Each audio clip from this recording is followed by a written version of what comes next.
बिस्मिल्लाहिर्रहमानिर्रहीम। अस्सलाम वालेकुम दोस्तों, मैं Reet Saleem. Welcome to my YouTube channel Novel Orchid. कैसे आप सब लोग जी? तो गाइस आज हमने पढ़ना है, लेकिन इससे पहले अगर आपने मेरे चैनल नॉवल ऑर्चिड को सब्सक्राइब नहीं किया तो सब्सक्राइब कर ले और साथ में बेल आइकन भी प्रेस कर ले ताकि आने वाली वीडियो आपको मिलती रहे। और ये जो नावल है ये बेसिकली है किडनैपिंग बेस्ड भी है, फोर्स मैरिज पे भी है और ये रिवेंज बेस्ड भी है। ठीक है, तो आए इसको पढ़ते हैं। आप लोग कौन है और मुझे क्यों ले आए हैं? प्लीज़ मुझे जाने दीजिए, मैं आपके आगे हाथ जोड़ती हूँ, प्लीज़ मुझे जाने दो। वो रोते रोते इसके कदमों में बैठ गई। बहुत जल्द ही तुम्हें पता चल जाएगा कि हम तुम्हें क्यों लेकर आए हैं और किस लिए। अब मज़ीद बकवास करने की कोई ज़रूरत नहीं है, खामोशी से खाना खाओ। अभी मुझे तुम्हें ज़िंदा रखना है, तुम्हारा ज़िंदा रहना मेरे लिए इतना ज़रूरी है कि मैं तुम्हें ज़िंदा रखने के लिए कुछ भी कर सकता हूँ। आंखों में नहीं लहजे में भी शोलों की लपक थी। देखिए मेरे घर वाले मेरे लिए परेशान हो रहे होंगे, प्लीज़ आपको खुदा का वास्ता है। इसने इसके पाँव पकड़ते हुए इल्तिजा की। शट अप, मेरे सामने तुम्हारी कोई ड्रामेबाजी नहीं चलेगी। तुम्हारे भाई को मैं सबक दे कर ही रहूँगा, ये याज़ान हसन का वादा है। तुम जितना तड़पोगी मेरे दिल को इतना ही सुकून मिलेगा। वो इसे खशमगी निगाहों से घूरते हुए बोला, आप कुछ भी करें मैं यहाँ से जाकर ही रहूँगी, आप जो कुछ कर सकते हैं कर लें। वो हज़ियानी अंदाज में चीखती हुई बैरूनी दरवाजे की जानिब बढ़ी तो याज़ान हसन ने इसके सामने आते ही एक सन्नाटेदार थप्पड़ दे मारा। वो सीधी बेड पर जाकर गिरी, लेकिन अरीब ने फिर भी हिम्मत न हारी। मैं यहाँ नहीं रहूँगी, आप मुझे नहीं रोक सकते, वो रंधी हुई आवाज़ में बोली और साथ ही बेड से उठकर इसके सामने खड़ी होगी। तुम जो कुछ कर सकती हो कर लो, तुम यहाँ से कभी नहीं जा सकती और ना ही कभी अपने घर वालों से मिल सकोगी। वो इसकी जानिब बढ़ते हुए सफ़ाक अंदाज में बोला था और वो पीछे हटते हुए खौफजदा होकर दीवार से लग गई। याज़ान ने इसके नज़दीक पहुंचकर दोनों हाथ इसके दाएं बाएं जमाए और इसके चेहरे को बगौर तकने लगा। आंखों की सुर्खी मज़ीद गहरी हो गई थी। मेरी बहन की दर्द में डूबी सिसकियों और आंखों में आंसुओं का हिसाब तुम्हें देना होगा। तुम्हें भी इसी तरह रोना होगा। सजावल मलिक को भी वही दर्द तकलीफ बर्दाश्त करनी होगी जो मैं कर रहा हूँ। इसकी इज्जत का जनाजा वैसे ही निकलेगा जैसे इसने मेरी बहन के साथ किया था। आज मैं तुमसे निकाह करूँगा, फिर देखता हूँ वो कैसे बेबस होता है। मुझे बेहिसी और बेखुदी की मसनद पर बिठाने वाली ज़ात तुम्हारे भाई की है। अब तुम इन सब ज़्यादतियों का और मेरी बहन के एक एक आंसू का पूरा पूरा हिसाब दोगी। इसके अंदर का ज़ख्मी मर्द अस्ते की मानद फंकार रहा था। वो बहुत जहरीले, बहुत भयानक और खौफनाक अंदाज में। मैं मरकर भी आपसे शादी नहीं करूँगी। मुझे नहीं पता कि भैया ने आप लोगों के साथ क्या किया, मगर मैंने कुछ नहीं किया जिसके लिए आप ये सब कुछ कर रहे हैं। इसकी चीख आंसू में डूब गई थी। ये तो अब कुछ देर में पता चल ही जाएगा तुम शादी करी हो या नहीं, और वैसे भी तुमसे मशवरा कौन मांग रहा है? ये धमकियाँ महज धमकियाँ न थी, इसका दहकता हुआ लहजा सच्चा और महफूज था। अम्मा आपको क्या हुआ? देखिए अम्मा, वो जहाँ कहीं भी होगी हम इसे ढूंढ लेंगे, प्लीज़ होश में आए। अहमद ने इनको बेड पर लिटाते हुए कहा। मुझे कुछ नहीं पता, मुझे बस मेरी बच्ची का पता करो, कहाँ पर है मेरी जान। अरे इसे तो कुछ ज़माने का पता नहीं है, न जाने कहाँ पर होगी और किस हाल में होगी। अम्मा सजावल भाई, बुलावल और शाहजैन भाई गए ना, आप देखना कि वो रीब को साथ लेकर आएंगे इंशाल्लाह। अहमद खुद अंदर से घबरा रहा था मगर माँ को तसल्ली दे रहा था। अहमद तू तू तो जानता है कि वो कितनी मासूम और भोली भाली, इसे तो रिश्तों का भी इल्म नहीं, रस्तों का भी नहीं इल्म। वो तो कॉलेज भी तुम्हारे साथ जाती थी और तुम्हारे साथ ही आती थी, अब कहाँ होगी? या अल्लाह तू मेरी बच्ची की हिफाजत कर। दुआ करते हुए इनकी नज़र बैरूनी दरवाजे की जानिब उठी जहाँ से सजावल शिकस्ता कदमों से वापस आ रहा था। सजावल तू आ गया, बता मेरी बच्ची कहाँ है, इसको साथ लेकर नहीं आए? वो इनकी जानिब बेकरारी से देखकर बोली। अम्मा हर जगह देख लिया, हर जगह पता किया, पर वो कहीं नहीं मिली। हर वो जगह देखी जहाँ इसके होने का इम्कान था। कॉलेज में नहीं है, इसकी दोस्तों के घर तक गया पर वो नहीं मिली। अभी सजावल बात ही कर रहा था कि फ़ोन की बैल हुई। अहमद ने झपटने के अंदाज में रिसीवर उठा लिया। हेलो, कौन बात करे? सजावल मलिक को फ़ोन दो। रिसीवर की दूसरी तरफ से नहायत ही सख्त अंदाज में सजावल को बुलाया गया। अहमद ने ना समझने वाले अंदाज में रिसीवर सजावल को पकड़ा दिया। सजावल ने उलझे से इनके साथ रिसीवर लिया। हेलो, मैंने सुना कि तुम अपनी बहन को तलाश करते फिरो। कसम से तुम ज़मीन आसमान भी एक कर दो तो भी इसको नहीं पा सकोगे।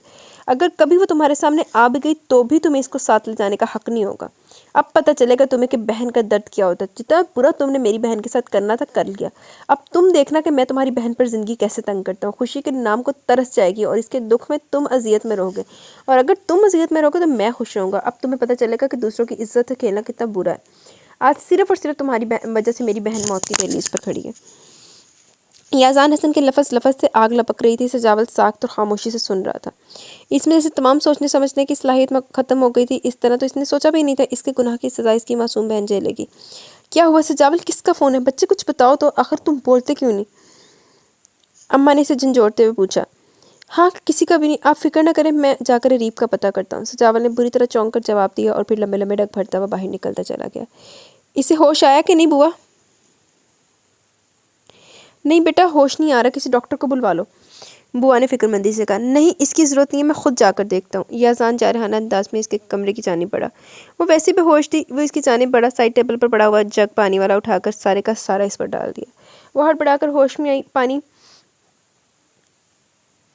आंखों में चले जाने की वजह से दिमाग चकरा कर रह गया। वो अपना सर दोनों हाथों में थामे हुए थी। इसने झुककर इसे देखा, फिर एकदम सीधा होकर बोला, अब भी और इसी वक्त हमारा निकाह होगा। अगर तुमने मौलवी के सामने कोई बकवास की तो मुझसे बुरा कोई नहीं होगा। मैं तुम्हारे भाई की तरह नहीं हूँ कि सब कुछ छुप कर करूँ। अब मैं बाहर जा रहा हूँ, अगर कोई भी हरकत की तो इसकी जिम्मेदार तुम होगी। फिर तुम सारी उम्र मेरे साथ बगैर निकाह के रहोगी, और ये बात तो तुम अपने जहन से निकाल दो कि अब तुम वापस कभी अपने घर जा सकोगे। ये नामुमकिन है।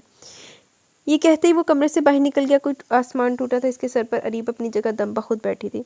यूँ लगा कि तमाम हिस्सियात सुन हो गई और फिर कब निकाह हुआ से कुछ खबर ना हुई। वो हवस ही गुमसुम थी। बुआ ने इसके सर पर अपना हाथ रखा तो इन्हें खाली खाली नज़रों से देखती रह गई, और गोया सारे बंधन जबत के टूट के वो एक ही दम ही बेख्तियार होकर रो पड़ी थी।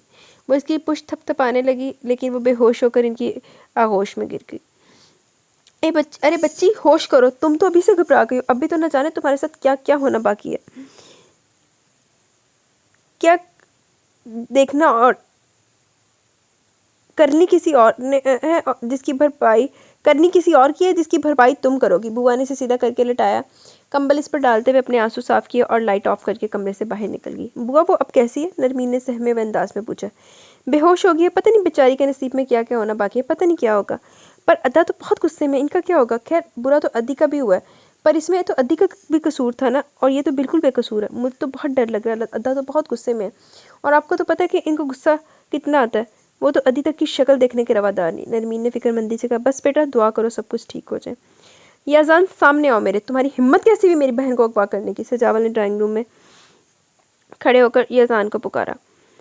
अरे अरे मिस्टर सजावल, आप मुझसे मिलने के लिए इतने बेचैन क्यों हो रहे हैं? याजान ने नहायत इत्मीनान से इसके सामने खड़े होकर होते हुए कहा। मेरी बहन? याजान इसकी बात काटते हुए बोला। अरे बहन तुम्हारी, और पूछ मुझसे रहे हो? अब क्या लोगों की खबर होती है कि तुम्हारी बहन कहाँ होती है? वाह भाई वाह, तुम लोग तो बहुत ही खास लोग हो। याजान तंजिया मुस्कुराहट के साथ बोला। देखो याजान, मेरी और तुम्हारी दुश्मनी, इसमें मेरी बहन को शामिल ना करो तो अच्छा होगा, वरना क्या? मेरा ख्याल है कि तुम भूल गए हो कि, चलो मैं तुम्हें ये बात याद दिला देता हूँ कि ये बात बहनों से जुड़ी है। तुम्हें याद तो होगा, मैंने भी अपनी बहन के लिए तुम्हारे सामने भीख मांगी थी, और इस वक्त तुमने मुझे बहुत बेइज्जत किया था। खैर, पुरानी बातों को जाने देते हैं। ये बताओ कि मेरे पास कैसे आए? तल्खी से कहते हुए सोफे पर बड़े इत्मीनान से फैलकर बैठ गए। याजान, अरीब अभी बहुत नासमझ है, प्लीज़ इसे हमारे दरमियान मत लाओ। अगर मेरे और तुम्हारी बहन के दरमियान कुछ हुआ भी था तो इसमें हम दोनों की ही रजामंदी शामिल थी। इसमें अगर मैं कसूरवार हूँ तो तुम्हारी बहन भी बराबर की शरीक है, और जहाँ तक मेरी बहन की बात है तो वो बहुत मासूम है, इसे ज़माने का कुछ पता नहीं ठीक से। अब तुम जो भी कहोगे मैं मान लूँगा, प्लीज़ मेरी बहन को छोड़ दो। सजावल के लहजे में बेबसी ही बेबसी थी। सजावल, तुमने गुनाह किया था, मगर मेरा ऐसा कोई इरादा नहीं है, इसलिए अपनी बहन के नाम के साथ जुड़े इस नाम को ज़हन नशीन कर लो। आज से तुम्हारी बहन मिसेस अरीब याजान होती हैं। मैं किसी भी कीमत पर इसे तुम्हारे साथ जाने नहीं दूंगा। अब तुम कोई भी ताकत इस्तेमाल कर लो, इसे अपने साथ नहीं ले जा सकते। अब इसकी शक्ल तक देखने को तरसोगे तुमने मेरी बहन को अपनाने से इनकार किया था, यहाँ तक कि कह दिया कि ये बच्चा भी तुम्हारा नहीं। मैं तुम्हारी बहन की ज़िंदगी की हर खुशी हराम कर दूंगा। इसकी शक्ल देखकर ही नफरत जाग उठती है। अब तुम खुद सोचो तुम्हारी बहन का मुस्तकबिल कैसा होगा। और सजावल को यूँ महसूस हुआ जैसे किसी ने इसे कंध छुरी से ज़बह कर रहा हो। वो एकदम पूरे कद से खड़ा हो गया। इसकी पेशानी अरक आलूद हो रही थी। इसने एक अजियत की तेज़ तलवार अपने वजूद में चलती महसूस की। मैं तुम्हें तो जिंदा नहीं छोड़ूंगा, कमीने आदमी। तुम्हारी हिम्मत कैसे हुई मेरी बहन से निकाह करने की? इसकी नज़रों से गोया खून छलक रहा था। याजान हवन सुकून से बैठा इसे देख रहा था। अच्छा भाई, अब तुम्हारी तसल्ली हो गई हो तो मैं भी अपने कमरे में जाना चाहता हूँ। मेरा ख्याल है कि तुम भी अपने घर की राह लो। याजान के चेहरे पर मुस्तकिल मुस्कुराहट का बसेरा था। दरवाज़ा धीरे से खोला था और अरीब अंदर दाखिल हुई और फिर बेख्तियारी भाई की जाने पड़ी। लेकिन रास्ते में याजान ने इसका हाथ पकड़कर रोक लिया और अरीब ने बड़ा फरोख्ता होकर इसकी जानिब देखा। प्लीज़ पहली और आखिरी बार सुन लो, अब तुम्हारा इन लोगों से कोई ताल्लुक़ नहीं है। आज से तुम मेरे हवाले से जानी चाहो कि अगर कभी ये लोग तुम्हें नज़र भी आ जाए तो अनजान बनकर गुजर जाना। याजान सर्द लहजे में बोला, लेकिन अरीब फिर भी भाई की जानी पड़ी। दूसरी जानिब से जावल भी इसे खामोशी से देख रहा था। छोड़ो मेरी बहन का हाथ, वरना बहुत बुरा होगा। मैं नहीं मानता तुम्हारे निकाह को। आइए, अब भी मेरी बहन है, इसे मेरे हवाले कर दो, वरना मैं पुलिस को बुला लूँगा। सजावल ने अरीब का हाथ अपने हाथों में इसके हाथों से छुड़ाते हुए कहा, लेकिन याजान ने इस पर गिरफ्त मजबूत रखी हुई थी। कुछ भी कर लो, किसी को भी बुला लो, मुझे कोई इतराज़ नहीं है। कानूनी तौर पर ये मेरी बीवी है, और अगर तुम दोबारा यहाँ आने की कोशिश की तो अच्छा नहीं होगा। So please get out. भाई प्लीज़ मुझे घर ले चले। ये पता नहीं कौन लोग मुझे यहाँ क्यों लेके आए। प्लीज़ भैया छोड़े मेरा हाथ। मैं कहती हूँ मेरा हाथ छोड़े, मुझे मेरे भाई के साथ जाना है। मैं यहाँ नहीं रह सकती, मुझे अम्मा के पास जाना है। अरीब ने अपने आप को इसकी गिरफ्त से आज़ाद कराने की कोशिश की, लेकिन याजान की गिरफ्त इतनी कमज़ोर नहीं थी वो इतनी आसानी से निकल सके। शट अप, बंद करो अपनी बकवास। और तुम्हें इस तरफ आने को किसने कहा? बुआ बुआ, वो गज़बनाक आवाज़ में पुकारा। इसके पुकार पर बुआ हाँफती काँपती अंदर दाखिल हुई। अरे क्या हुआ बेटा? फिर अरीब और सजावल पर नज़र पड़ते सारी बात समझ गई। रंगत खौफ से जर्द हुई थी कि न जाने अब क्या होने वाला है। इसे कमरे में ले जाएं, फिर दोबारा ये मुझे यहाँ नज़र ना आए, और अगर नज़र आ गई तो मुझसे बुरा कोई नहीं होगा। वो इसका बाजू पकड़कर अंदर ले जाने लगी कि अरीब ने अपने हाथ से छुड़ाकर फिर सजावल की जाने बड़ी और बेसाख्ता इसके सीने से लगी। भाई मैं यहाँ क्यों लाई गई हूँ? प्लीज़ भाई ये मुझे कहाँ लेकर आए, बताइए ना, मैंने तो किसी का बुरा नहीं किया, फिर मेरे साथ ऐसा क्यों हो रहा है? मैं मर जाऊँगी भैया। और रोते हुए ज़मीन पर बैठती चली गई और सजावल के पास इसके सवालों के जवाब नहीं थे, इसलिए हारे हुए इंसान की तरह बैरूनी दरवाजे की जानिब बढ़ता चला गया। इसे ऐसा लगा था कि अगर वो कुछ देर यहाँ मजीद खड़ा रहा तो ज़रूर पत्थर का हो जाएगा। बहन की ऐसी हालत इसे देखी नहीं जा रही थी। अपनी नाजोपली बहन, लाडली और जान से प्यारी बहन, जिसकी आंखों में आंसू चारों भाइयों से बर्दाश्त नहीं होते थे, और आज वो ही अपने ही भाई की एक गलती की सजा झेल रही थी और ज़ारों कतार रो रही थी।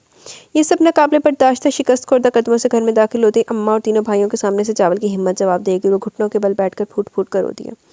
वो शख्स आज अपनी बहन के लिए रो रहा था, जिसका दावा था कि वो ज़िंदगी में कभी शिकस्त नहीं खा सकता। वो आज किस्मत के इस मजाक पर रो रहा था। यज़ान हसन ने इसको बहुत बड़ी शिकस्त से दो चार किया था। अम्मा ने बेसाख्ते अपना हाथ दिल पर रखा और अपने किसी ख्याल से दामन छुड़ाकर पूछा, क्या हुआ सजावल? बोल, मेरी बेटी कहाँ है? तू बताता क्यों नहीं? सजावल, मेरी बेटी कहाँ है? इन्होंने से झंझोड़ कर पूछा। मैंने वो मेरी वजह से। इसका लहजा बेरबत हो रहा था। क्या तेरी वजह से? क्या बोलना, क्या हुआ सजावल? वो नहायती बेकरारी से बोली। अम्मा मेरी गलती की वजह से ऐसे हालात में चली गई है कि मैं अपने आप को दलदल में धंसता हुआ महसूस कर रहा हूँ। मेरी वजह से वो मुझे माफ़। अल्फाज बेरबत हो रहे थे और फिर वो सीने पर हाथ रखकर झुकता चला गया।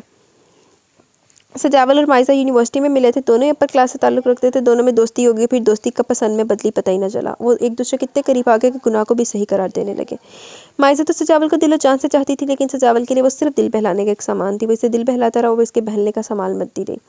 और फिर कुछ ही अरसे बाद माइजा ने सजावल को बताया कि उसके बच्चे की माँ बनने वाली है, और वो चाहती थी कि इसको और सजावल को अब शादी कर लेनी चाहिए। लेकिन सजावल ने इसे दो टोक जवाब दे दिया कि वो इससे शादी नहीं कर सकता।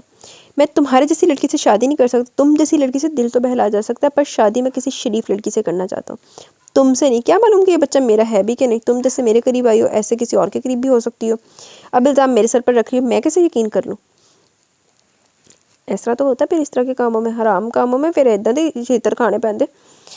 सजावल के चेहरे पर मखसूस किस्म की मुस्कुराहट थी और माइजा पत्थर की तरह साख्त खड़ी थी। आंखों में बेयकीनी थी कि सब इसका सजावल इसके लिए कह रहा है। दिल जैसे धड़कना ही भूल गया। इधर वो कुछ कहे बगैर इसके रास्ते से हटती चली गई, जैसे कुछ कहने को बचा ही ना हो। वो अपने आप को कैसे घर तक लाई थी कुछ पता न चला। वो बिल्कुल ही चुप होकर रह गई, जैसे अपनी ज़िंदगी से बढ़कर चाह, अपने आप से बढ़कर ध्यान रखा हो, जिसके होने के एहसास से आप जीते हो। जब वही शख्स रूपरवर अल्फाज कहे तो जीने का मकसद ही क्या रह जाता है। बुआ इसके रंग ढंग देखकर दहल गई थी। किसी अनहोनी का एहसास इनको हुला रहा था। वो बच्ची नहीं थी कि इसके अंदाज को ना समझती।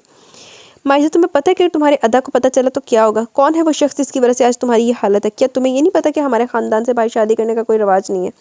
मैं क्या जवाब दूंगी तुम्हारे अदा को? इसको तो तुम जानते हो वो गुस्से का कितना तेज़ है। ये सब होना किसी क़यामत से कम नहीं है। कुछ एहसास भी है तुमको? अरे बोलती क्यों नहीं? क्या नाम है इसका कोई अता पता? सजावल, बुआ इसने मेरे साथ ऐसा क्यों किया? मैंने तो इसे सच्चे दिल से चाहा था, पर इसने मुझसे कहा कि मैं। फिर वो फूट फूट कर रो दिया। बाहर खड़े शियाजान को ज़मीन आसमान गर्दिश करते हुए महसूस होने लगे। असाब हिलकर रह के वो गज़बनाक होकर कमरे में दाखिल हुआ और खींच कर एक थप्पड़ माइजा के मारा। फिर दूसरा, फिर तीसरा। इतने में बुआ ने इसका हाथ पकड़कर इसे अल्लाह के वास्ते देकर दिया कि इसकी हालत ऐसी नहीं है। बुआ ने रिंधी हुई आवाज़ में कहा और बाकी के अल्फाज आंसुओं में बह गए। माइजा गुमसुम सी कैफियत में बैठी हुई थी कि जैसे तमाम सोचने समझने की सलाहियत खो बैठी हो। यज़ान दोनों हाथों में सर थाम कर बैठ गया। इसकी कुछ समझ में नहीं आ रहा था वो क्या करे क्या नहीं। कोई इधर सोचने के बाद एक फ़ैसला करके वो कमरे से बाहर चला गया। इधर नहीं, तुम 2-3 चंडा मार के नहीं ना, कोई फैर मार के ख़त्म करते। मुझे सजावल मलिक से मिलना है। इनसे कहिए ये यज़ान हसन आए हैं। मुलाजमा इनको ड्राइंग रूम में बिठाकर सजावल मलिक को बुलाने चली गई। यज़ान बेचैनी से इसका इंतज़ार करने लगा। थोड़ी देर में सजावल है। अस्सलाम वालेकुम। दोनों ने मुसाफा किया। जी कहिए, मैं आपकी क्या खिदमत कर सकता हूँ? सजावल ने बैठते हुए कहा। देखिए, मैं कोई लगी बंदी बात नहीं करूँगा। आप बताइए कि आप और माइजा एक दूसरे को कब से जानते हैं? सजावल ने माइजा के नाम पर चौंक कर इसको देखा और बोला, मैं और माइजा यूनिवर्सिटी फेलो, लेकिन ये आप क्यों पूछ रहे? इसके लहजे में उलझन सी थी। मैं माइजा हसन का भाई हूँ। आपने जो करना था वो आप कर ही चुके हैं। खैर, आप बताइए कि आप इसे शादी कब करें? सारी सूरत हाल आपको पता ही, जितनी जल्दी हो सके आपसे शादी कर लें। यज़ान ने नीची निगाहों से कहा। व्हाट? मैं और माइजा से शादी? How it's possible? मैं और माइजा सिर्फ अच्छे दोस्त हैं, और जहाँ तक शादी की बात है तो मैं किसी ऐसी लड़की से शादी नहीं कर सकता जो मेरे एक इशारे पर अपनी इज्जत दांव पर लगा दे। मिस्टर यज़ान, आप जिस मकसद के लिए मेरे पास आए ये कभी पूरा नहीं हो सकता, और मुझे क्या मालूम कि वो बच्चा मेरा है भी या नहीं। इस बात की क्या गारंटी है? सजावल मलिक, अपने हदों में रहो तो बेहतर है। मैं तुम्हारी ज़ुबान खींच भी सकता हूँ। और ये सब तुम्हें पहले सोचना चाहिए था। तुम दोनों ने एक दूसरे से प्यार किया था और फिर अपने प्यार को अपनाने से इनकार क्यों कर रहे हो? और जिन गलत अल्फाज में तुमने मेरी बहन का जिक्र करे, अगर कोई तुम्हारी बहन के बारे में ये सब कहे तो तुम्हारा रद्देमल क्या होगा? मेरी बहन की जगह तुम अपनी बहन को रख कर देखो, फिर फैसला करना। याजान हसन गुस्सीली मगर धीमी आवाज़ में चिल्लाया। मेरी बहन तुम्हारी बहन की तरह अवारा नहीं है। खबरदार जो मेरी बहन का नाम लिया। सजावल ने उंगली उठाकर इसे कहा। ठीक है, मैं भी तुम लोग जैसे लोगों के मुंह नहीं लगना चाहता। आज जिस जगह पर मैं खड़ा होकर तुमसे बात करूँ ना, कल इसी जगह इसी मुकाम पर तुम खड़े होगे। ये याजान हसन का वादा है। अब मैं तुम्हें बताऊंगा कि बर्बाद होना क्या होता है और किसी की इज्जत से खेलना क्या होता है।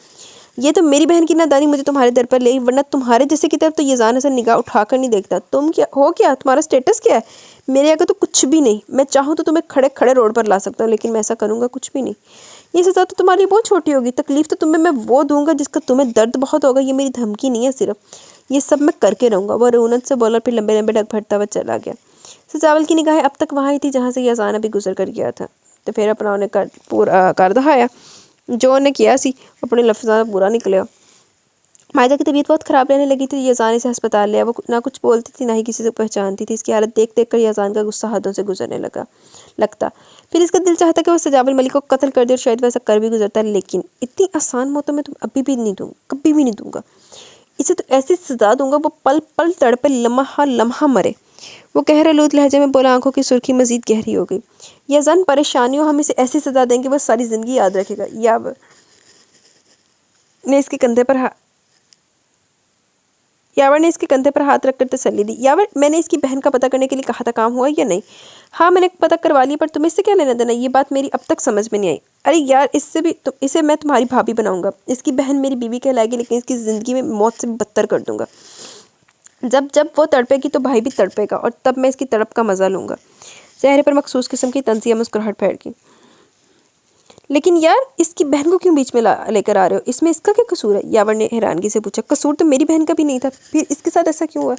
चलो, मेरी बहन तो मेरे पास है, चाहे किसी भी हालत में, पर वो तो अपनी बहन की शक्ल देखने के लिए तरस जाएगा। अब तक जो हुआ वो हुआ जो वो चाहता था, और अब वो होगा जो मैं चाहूँगा। बहुत जहरीली मुस्कुराहट थी चेहरे पर, और यावर सिर्फ इसके चेहरे को देखता रह गया, क्योंकि वो जानता था कि जो वो कह रहा है वो करके भी रहेगा। इसका इंतकाम लेना कितना बुरा है ये वो सब जानता था। बुआ, मैं जाकर भाभी को खाना दूँ? हाँ जाओ, बच्ची ने कल से कुछ नहीं खाया, बस रोई जा रही है। नरमीन खाना ट्रे में रखकर इसके कमरे में चली। भाभी खाना खा लें प्लीज़, आपने कल से कुछ नहीं खाया, प्लीज़ थोड़ा सा खा लें। वो अभी तक रो रही थी। भाभी, रोने से मसले हल नहीं होते, खाना खा लें वरना अदा बहुत गुस्सा होंगे। मुझे नहीं खाना, प्लीज़ इसे ले जाओ, मुझे भूख नहीं है, मुझे मेरी अम्मा के पास जाना है। इतने में बाहर से ही आजान की आवाज़ आ रही थी, जो शायद फ़ोन पर किसी से बात करता। प्लीज़ भाभी, अदा आ रहे हैं, आप खाना खा लें। नरमीन, चलो अपने कमरे में। अरीब, तुम भी खाना खा लो, बुआ ने कमरे में आते हुए कहा, और नरमीन को साथ लेकर कमरे से बाहर चली गई। याजान कमरे में दाखिल हुआ। वो हवस फ़ोन पर बिजी था। फिर याजान ने फ़ोन बंद करके दरवाज़ा बंद कर दिया। अरीब ने खौफज़दा होकर इसकी जानिब देखा, लेकिन वो इसकी तरफ तवज्जो दिए बगैर वॉशरूम में चला गया। बात लेकर जब वो बाहर आया तो वो इसी तरह बैठी हुई थी। बेड से उठो और मुझे सोने दो। वो एकदम ही हड़बड़ा कर उठी। मैं बस उठ ही रही थी। और हाँ सुनो, ये खाना रखा है, इसे खाओ। मुझे अपनी बात बार बार दोहरानी ना पड़े। तुम इस घर में ऐसे ही रहोगी जैसे मैं चाहूँगा, समझी? अपने घर वालों का नाम कभी ज़ुबान पर न लाना, वरना ज़ुबान काट कर रख दूँगा। ये खाना खाओ और सो जाओ, कल सुबह तुम्हें काम भी करने हैं। याजान सफाकी से कहता हुआ बेड पर लेट गया, और अरीब चुपचाप बैठकर खाना खाने लगी। ज़िंदगी में कभी ऐसा भी मोड़ आएगा, कभी सोचा ना था। कौन है ये लोग, क्या चाहते हैं? इन्होंने मेरे साथ निकाह भी कर लिया, लेकिन दिल ये रिश्ते नहीं मानता है। आखिर भैया ने क्या किया था? मैं क्या करूं मौला, कुछ तो राह दिखा मुझे, मेरी तो कुछ समझ में नहीं आ रहा। वो खामोशी से बर्तन उठाकर दरवाज़ा बंद करके बाहर आ गई। घर के रास्तों का पता तो नहीं था। एक तरफ लाइट तो रोशन थी, वो इससे मत चलिए, तो सामने अंदाजे के मुताबिक किचन ही था। किचन में पहले से कोई था। अरे बेटा, तुम क्यों लाई? मैं खुद ही ले आती। खैर आओ बैठो। बुआ ने इसके हाथ से बर्तन लेते हुए कहा। आंटी, मुझे आपसे एक बात पूछनी है। अगर आप, मेरा मतलब है कि मुझे मेरे यहाँ होने की वजह बता सकती हैं। मेरे भाई ने ऐसा क्या किया जिसकी पादाश में मुझे यहाँ लाया गया? क्या मैं ओहो यार, वजह जान सकती हूँ प्लीज़? मैं मज़ीद कुछ दिन ऐसी रही तो मर जाऊँगी मैं। आप आगे के अल्फाज रोने की वजह से मुंह में ही रह गए।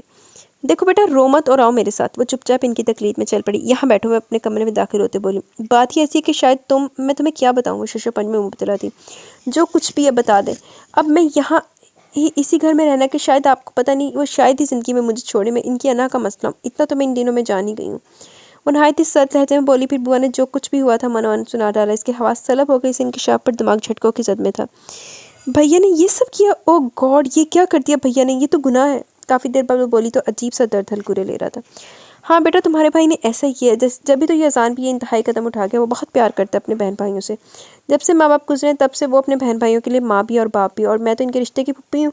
बेवा होकर इधर आके औलाद कोई थी नहीं, बस इन बच्चों की माँ बनने की कोशिश की, और सच्ची कहूँ तो इन बच्चों ने भी इतनी इज्जत दी। तुम भी मुझे अपनी माँ की जगह ही समझो। मैं अपने आप को मजबूत करो और जो ये अजान कहता है वही करो।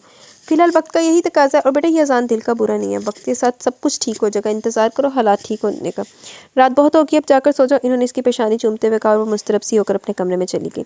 यह अजान अपने आप से बेखबर होकर सो रहा था। चेहरे पर फतह का सुकून था, जीत का नशा था। लेकिन इन सब में मेरा क्या कसूर है? इसमें मैं क्या करूँ? अजीब सी वहशत हो रही थी। वो माफूत जैन के साथ सोफे पर गिर सी गई। आहो यार, कसूरवार वो है, माइजा कसूरवार है, सजावल कसूरवार है, ओदा इंतकाम ईजान भाई इंदे को क्यों ले रहे हैं? ठीक है, इससे वो उसको तकलीफ पहुंचेगी, लेकिन इंदा की कसूर आ, कुड़ी दा की कसूर आ, साडी हीरोइन दा की कसूर आ विच। अम्मा मैं ऑफिस जा रहा हूँ, आप अपनी दवाइयाँ वक्त पर ले लेना। अहमद ने इनके करीब झुकते हुए कहा। वो बुरी तरह चौंक पड़ी। हाँ हाँ तुम जाओ, वो निंदी हुई आवाज़ में बोली। अम्मा प्लीज़ चुप हो जाए, मैं ऐसा क्या करूँ कि आप खुश हो जाएं? अहमद ने नम आंखों से पूछा। मुझे एक बार तो इसके घर ले चल, मैं इसे देखना चाहती हूँ, अपनी बच्ची को भी, उस मसलूम को भी जो आज मेरे बेटे की वजह से इन हालों को पहुंची। दोनों का दर्द एक ही है, एक ने अपना आप गंवाया, दूसरी ने अपने घर वाले और घर बार। अम्मा मैं आपको वहाँ लेकर नहीं जा सकता। आपको पता है कि वो लोग हमें अच्छा नहीं समझते, वो ना जाने कैसा बिहेव करें।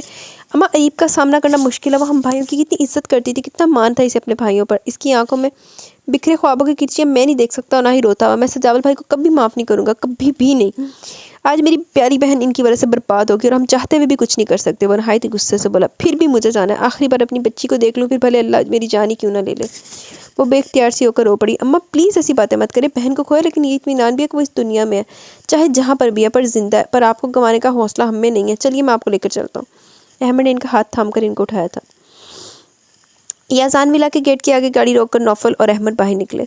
फिर अम्मा की तरफ का दरवाज़ा खोलकर इनको आराम से बाहर निकाला। फिर इनका हाथ थाम कर याजान विला की तरफ बढ़े।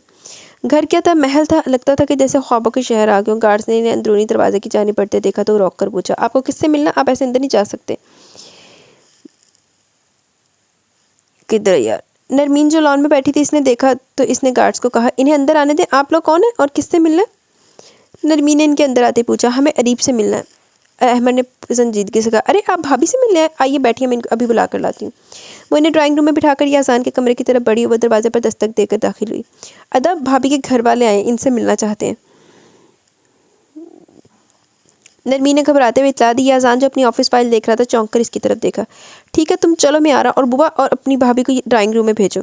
अस्सलाम वालेकुम जी, कहिए मैं आपकी क्या खिदमत कर सकता हूँ? याजान ने कमरे में दाखिल होते हुए कहा। बेटा मैं अपनी बेटी से मिलना चाहती हूँ। देखो बेटा, तुम्हारी जो भी रंजिशें और इख्तिलाफात हैं वो मेरे बेटे से, हमारे से नहीं। मुझे तुम्हारी बहन के साथ की गई ज्यादती का बहुत अफसोस है और इसके लिए मैं अपने बेटे को कभी माफ़ नहीं करूँगी, लेकिन मुझे मेरी बेटी से तो मिलने दो। अम्मा ने अपनी आंखों में आई नमी साफ किया। अब आपके अफसोस करने से क्या होगा? जितना बुरा आपके बेटे ने करना था वो तो कर ही चुका है। अब मैं इसे वही दर्द महसूस करवाना चाहता हूँ जो मैंने महसूस किया था। याजान नहायत ही तलख लहजे में बोला। मिस्टर याजान, हमें इस बात का एहसास है कि हमारे भाई ने अच्छा नहीं किया, लेकिन फिर भी हमारी आपसे रिक्वेस्ट है कि आप हमें अपनी बहन से मिलने दें। माना वो आपके निकाह में, लेकिन है तो हमारी बहन। अगर सजावल भाई ने बुरा किया तो अच्छा आपने भी नहीं किया। गलती अगर इनसे हुई तो आपने भी वही गलती दोहराई, लेकिन इसके बावजूद भी हम आपसे शराफत से बात करें। ये हमारी मजबूरी है कि हमारी बहन आपके निकाह में है। नौफल ने नहायत ही सर्द लहजे में कहा। याजान के चेहरे पर नागवारी के तासरात उभर आए, लेकिन फिर भी मुलाजमत से कहकर अलीब को बुलवा लिया। मुझे कोई इतराज़ नहीं, आप अपनी बहन से मिल सकते हैं, लेकिन सिर्फ आखिरी बार, और आइंदा के बाद अपनी बहन को मिसेस याजान की हैसियत से याद करना। ये कहते ही याजान ड्राइंग रूम से बाहर चला गया। अरीब बुआ के साथ ड्राइंग रूम में दाखिल हुई तो अपने घर वालों को देखकर खुशी से इनके जाने पड़ी और अम्मा की खुली बाहों में समा गई और फिर बिल्कुल बच्चों की तरह रोने लगी। इसका दिल भी भर आया। नौफल ने इन दोनों को अलग किया तो वो भाई के गले से जा लगी। दूसरी तरफ खड़े अहमद ने भी इसे अपनी बाहों के घेरे में ले लिया और बेख्तियार इसके माथे पर प्यार किया और बोला, कैसी हो? ठीक तो हो? मैं ठीक हूँ भाई, और आपको पता है भाई आज मैं यहाँ पर क्यों? मैं यहाँ पर नहीं रहना चाहती, पर गलत तो ये भी नहीं है, गलत तो मेरा अपना भाई है। अम्मा ये लोग बहुत अच्छे हैं, मेरे भाई ने इतना बुरा किया फिर भी ये लोग मेरे साथ अच्छी तरह पेश आ रहे हैं। अम्मा मैंने एक फ़ैसला किया, मैं अपने भाई की तमाम ज़्यादतियों का इज़ाला करूँगी। आप लोग दुआ करना कि मैं इस फैसले में साबित कदम रहूँ। तो क्या हुआ अगर हम मिल नहीं रखेंगे? आप लोग समझ लेना मैं इस मुल्क में नहीं हूँ, और मेरा क्या, मैं आप लोगों के बगैर रहना सीख ही लूँगी। भाई अम्मा का बहुत ख्याल रखना, और हाँ अपनी शादी पर बुलाना ज़रूर, चाहे मैं आऊँ या ना आऊँ। गले में आंसुओं का फंदा सा पड़ गया, लेकिन फिर भी मुस्कुराते हुए कह रही थी। इसका वक़्त कमरे में चारों अफराद दुख की कैफियत में मुब्तला थे। सदा खुश रखे मेरे खुदा मेरी बच्ची, तुझे इतनी खुशियाँ मिले कि झोली कम पड़ जाए। मुझे खुशी है कि मेरी बेटी बहुत हौसले और सब्र वाली है और मुझे यकीन है कि वो मुझे कभी शिकायत का मौका नहीं देगी। अपने घर के दुख सुख के लिए जीना आज मैं तुम्हें रुखसत करती हूँ। अम्मा ने इसके माथे पर प्यार किया और उठ खड़ी हुई। चलो अहमद नौफल घर चलो, मैंने अपनी बेटी को खुश करने के बाद अल्लाह को बनाया। वो इसकी हर मुश्किल को आसान बनाएगा और आप भी ख्याल रखिएगा बहन मेरी बेटी का, और इसका भी जो मेरी बेटी की वजह से इस हाल को पहुंची है। अहमद और नौफल ने बारी बारी इसके माथे पर प्यार किया और लंबे लंबे डग फटते हुए कमरे से चले गए। अब मैं चलती हूँ, अपना और अपने घर वालों का ख्याल रखना, अल्लाह निगहबान। अरीब इनके जाने के बाद बेख्तियार होकर रो पड़ी। लगता था इससे बहुत बड़ा नुकसान हो गया। बुआ ने इसको अपने साथ लगा लिया। दूसरी तरफ खड़ी नरमीन भी इसके करीब आ बैठी। अगर कुछ खोया था तो कुछ पाया भी तो था। अब मुझे इस घर के लिए जीना, अब ये लोग ही मेरे अपने हैं। दिल को कुछ सुकून हुआ कि वो अकेली नहीं है। माँ की दुआएं, बुआ और नरमीन का साथ था। बेहतर यही है कि जीज़ को हंस कर गुजार दो। महसूस करोगे तो मुसलसल अज़ाब है। अपने फैसले पर वो बुरी दिलजमी से कायम थी और घर की जिम्मेदारी समझने में सरकर्ता थी। जब भी 2 दिन के बाद खाने के मेज़ पर मौजूद मोइज़ और हमजा ने इसको देखते ही उठना चाहा, लेकिन इसने इनका हाथ थाम कर रोक लिया। मेरे से नाराज़गी है तो बेशक इसको कायम रखो, पर प्लीज़ खाना खा कर जाओ। अदब भाभी बिल्कुल ठीक कह रही हैं, आप खाना खाएं, और आज तो भाभी ने सब चीज़ें आपकी पसंद से बनाई हैं। सच्ची बहुत ही मज़े का खाना बनाया। नरमीन को अरीब अपनी भाभी के रूप में बहुत अच्छी लगी, इसलिए वो इसकी हर जगह तरफदारी करती नजर आती। इसके कहने पर इतना हुआ कि वो दोनों फिर से बैठकर खाना खाने लगे। खाना वाकई बहुत ही लाजवाब था। वह संजीदगी से खाते रहे। नरमीन तुम जाकर ये चाय इनको दे आओ, जब तक मैं किचन समेट लूँ। इसने खाने के बाद चाय हमजा और मोइस को देकर एक कप नरमीन को दिया। याजान को देने के लिए खुद किचन में चली गई। अदा ये चाय ले लें, फिर कोई काम करना, पहले चाय। नरमीन ने इसके सामने खड़े होते हुए कहा, हाँ यहाँ टेबल पर रखो। इसने मसरूफ़ अंदाज में कहा। वो चाय रखकर अरीब के पास किचन में चली, जो खाने के बर्तन धो रही थी। भाभी ये काम आप क्यों करेंगे? ये काम तो मुलाजमों के करने के, इन्हें करने दे। अरे कुछ नहीं होता, ये थोड़े से तो बर्तन, और रज़िया की तबीयत भी ठीक नहीं है, इसलिए मैंने इसे आराम करने के लिए सर्वेंट क्वार्टर में भेज दिया। बुआ सो गई? इसने बर्तन सूखे कपड़े से साफ करते हुए कहा, हाँ बुआ तो सो गई। बुआ को शुरू से जल्दी सोने की आदत है, वो 9 बजे सो जाती हैं। मैं भी जाती हूँ सोने, फिर सुबह आँख नहीं खुलती, कॉलेज से देर हो जाती है। गुड नाइट भाभी। इसके जाने के बाद वो लाइट और किचन का दरवाज़ा बंद करके अपने कमरे में चली गई। वो हस्बे मामूल यूँ ही लैपटॉप पर मसरूफ़ था। वो बेड पर बैठकर यूँ ही इसे देखेगी। अब वो लैपटॉप की बजाय पेन हाथों में थामे सामने रखे कागज़ पर कुछ लिखने में मसरूफ़ था। सलोनी रंगत पर स्याह घनी मूंछें खासी पुरकशिश लग रही थी। सारी आंखें झुकी हुई थी। बालों का खूबसूरत सा हेयर स्टाइल बेतरतीब सा माथे पर झुकाया था। खड़ी सी नाक से मगरूर जाहिर कर रही थी और रोशन पेशानी तहारत को उजागर कर रही थी।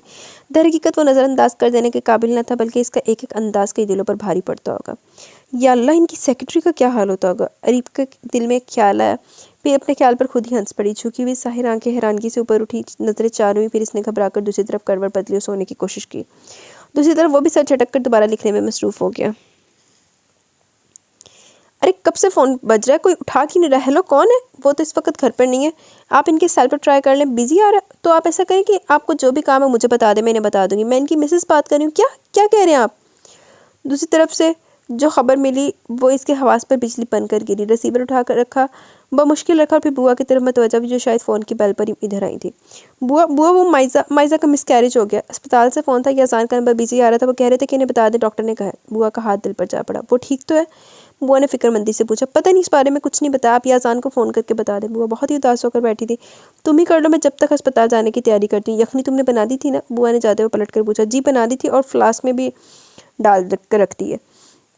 और नंबर डायल करते हुए बोली। दूसरी तरफ पहली बैल पर ही कॉलर सी होगी। हेलो, मैं अरीब बात कर रही हूँ। कहिए, क्या कहना है? दूसरी तरफ बरहम लहजे में पूछा गया। वो आपका सेल नंबर बिजी था, इसलिए घर पर अस्पताल से कॉल आई थी। अस्पताल बुलवाया आपको? फ़ौरन वहाँ पहुँचे, बुआ भी बस निकलने वाली है। कोई मसला तो नहीं? वो ठीक तो है ना? याजान के लहजे में फिक्रमंदी छलक रही थी। पता नहीं, बस यही कहा है कि आप फ़ौरन वहाँ पहुँच जाएँ।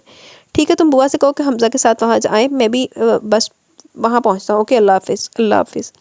इसने भी ठंडी सांस भरकर रिसीवर रख दिया। बज़ाहिर तो सब कुछ ठीक था। माइज़ा अस्पताल से डिस्चार्ज होकर घर आ गई, लेकिन हाल बिल्कुल वैसा ही था, गुमसुम, अपने आप में मगन।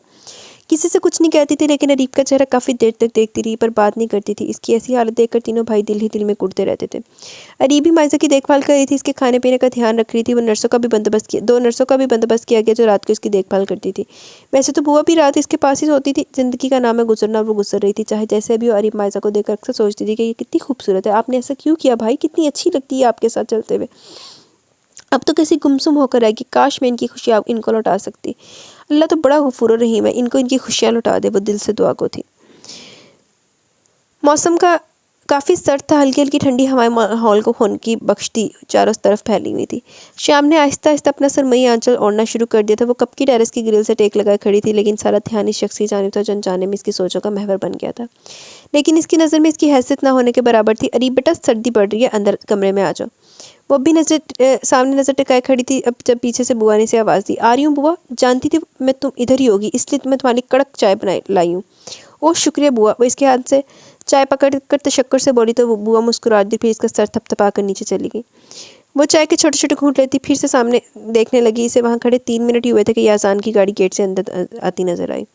वो चाय ख़त्म करके नीचे चली आई। इसके कमरे में पहुँचने तक वो अपने कमरे में जा चुका था, तो वो किचन में चली गई और चाय का पानी रखा। जब तक चाय बनी हमजा और मोइस भी आ चुके थे। पहले इन दोनों को चाय दी, फिर इसका कप लेकर कमरे में, तो शायद वो अभी नहा कर निकला था क्योंकि बाल अब तक गीले थे। ये आपकी चाय, वो झिझकते हुए बोली। वहाँ टेबल पर रख दो। क्या मेरे सर पर अंडेलनी है? अजीब काटता लहजा था इसका। वो बिलबिला कर रह गई। कमरे में जा बचा चीज़ें बिखरी पड़ी थी। टाई पिन टेबल पर पड़ी थी, एक शूज़ वार्डरोब के पास और दूसरे ड्रेसिंग टेबल के पास बेल्ट और कोट सोफे पर थे। आज शायद मूड ठीक नहीं है। अल्लाह जाने कभी ज़िंदगी में मुस्कुराए भी होंगे या नहीं। पूरे 2 माह तो हो गए होंगे मुझे इस घर में आए हुए, एक हल्की सी मुस्कुराहट नहीं देखी इनके चेहरे पर। आप कमरे में किस कदर गंद करते हैं? वो इसके शूज़ रैक में रखते हुए बोली। इससे तुम्हारा क्या? ये मेरा कमरा है, मैं यहाँ जो भी करूँ तुम होती कौन है ये सब कहने वाली? इंतहाई तुर्श लहजे में इसकी बात काट कर बोला तो इसकी आंखें पानियों से भर गई। वो कुछ देर के लिए खामोश हुआ। प्लीज़ तुम यहाँ से जाओ। न जाने कुछ दिनों से वो इसके हवासों पर छाने लगी थी। इसकी आंखों में आई नमी से बेचैन करती थी, न जाने क्यों। कुछ देर बाद तहाई थी झंझलाई हुई आवाज़ इसकी समातों से टकराई तो जल्दी से पलकें झपकती इसकी तरफ देखे बगैर दौड़ने के अंदाज में चल पड़ी। पीछे इसने एक गहरी सांस ली जिसकी आवाज़ पर दरवाजे से पार होते इसके कदम एक पल के लिए रुक गए। गैर इरादी तौर पर इसने गर्दन मोड़कर पीछे देखा। वो न जाने क्यों हारे हुए जवारी की तरह आंखें मूंदे लब फेंचे बालों में उंगलियां चला रहा था। वो रुख मोड़कर चल पड़ी, लेकिन आंसू बहुत बड़ी तेजी से आंखों से बह रहे थे। अरे भाभी, आप कहाँ हैं? नरमीन की आवाज़ पर इसने जल्दी से अपने बहते आंसू साफ किए, जबरदस्ती की मुस्कुराहट चेहरे पर सजा ली। क्या बात है, क्यों मुझे ढूंढती फिर रही हो? कोई काम था क्या? इसने अपने लहजे को बशाश बनाया। हाँ, वो मुझे आपसे एक रेसिपी पूछनी थी। चलो किचन में चलते हैं, वहाँ पर ही बताते हैं। और डिनर की तैयारी भी तो करनी है। जब तक खाना तैयार हुआ तब तक वो फ़ोन पर अपनी दोस्त को रेसिपी बताने चलेगी। खैर तुम जाओ, सबको बुला कर लाओ। रज़िया, तुम खाने की बर्तन टेबल पर लगाओ। जब तक खाना टेबल पर लगा तब तक सब अपनी अपनी सीट संभाल चुके थे। तुम्हारे भाई नहीं आए नरमीन? भाभी अदा किसी काम से बाहर गए, कह रहे थे कि रात देर से आऊँगा और डिनर पर मेरा इंतज़ार करने की कोई ज़रूरत नहीं है। नरमीन ने कबाब अपनी प्लेट में रखते हुए जवाब दी। तो वो जानती थी कि वो इसके साय से भी दूर भागता था, लेकिन खाना तो सबके साथ खाना चाहिए था। इसकी रंगत में तगय्युर हो गई। अपने तासुरात हत्तुल मकतूर छुपाते हुए फिर से गोभी। हमजा, ये डिश लो ना, ये मैंने ख़ास तुम्हारे लिए बनाई है। प्लीज़ मिसेस याजान, आप अपने काम से काम रखिए। हमारी फ़िक्र करने की कोई ज़रूरत नहीं और हमें जो कुछ भी लेना होगा हम खुद ही ले लेंगे। ये हमारा अपना घर है। वक़्तियत से बोला वो एकदम ही आंखों में आई नमी छुपाने के लिए डाइनिंग रूम से बाहर चली गई। हमजा और मोइज़ एक दूसरे को देखते रह गए। नरमीन भी खाना अधूरा छोड़कर जा चुकी थी। माइज़ा तो न होने के बराबर थी, लेकिन बुआ ने इनको अफसोस भरी नज़रों से देखा। ये तुम लोग किस अंदाज में अपनी भाभी से बात करते हो? और जो कुछ हुआ इसमें इसका क्या कसूर है? आइंदा बात करने से पहले 1000 मरतबा सोचना। ये जितना घर तुम्हारा है इतना इसका भी है, और आइंदा इसके और अपने रिश्ते को दरमियान में रखकर बात करना। इसे वही इज्जत दो जो घर के फ़र्द को दी जाती है। मुझे बार बार अपनी बात दोहरानी ना पड़े।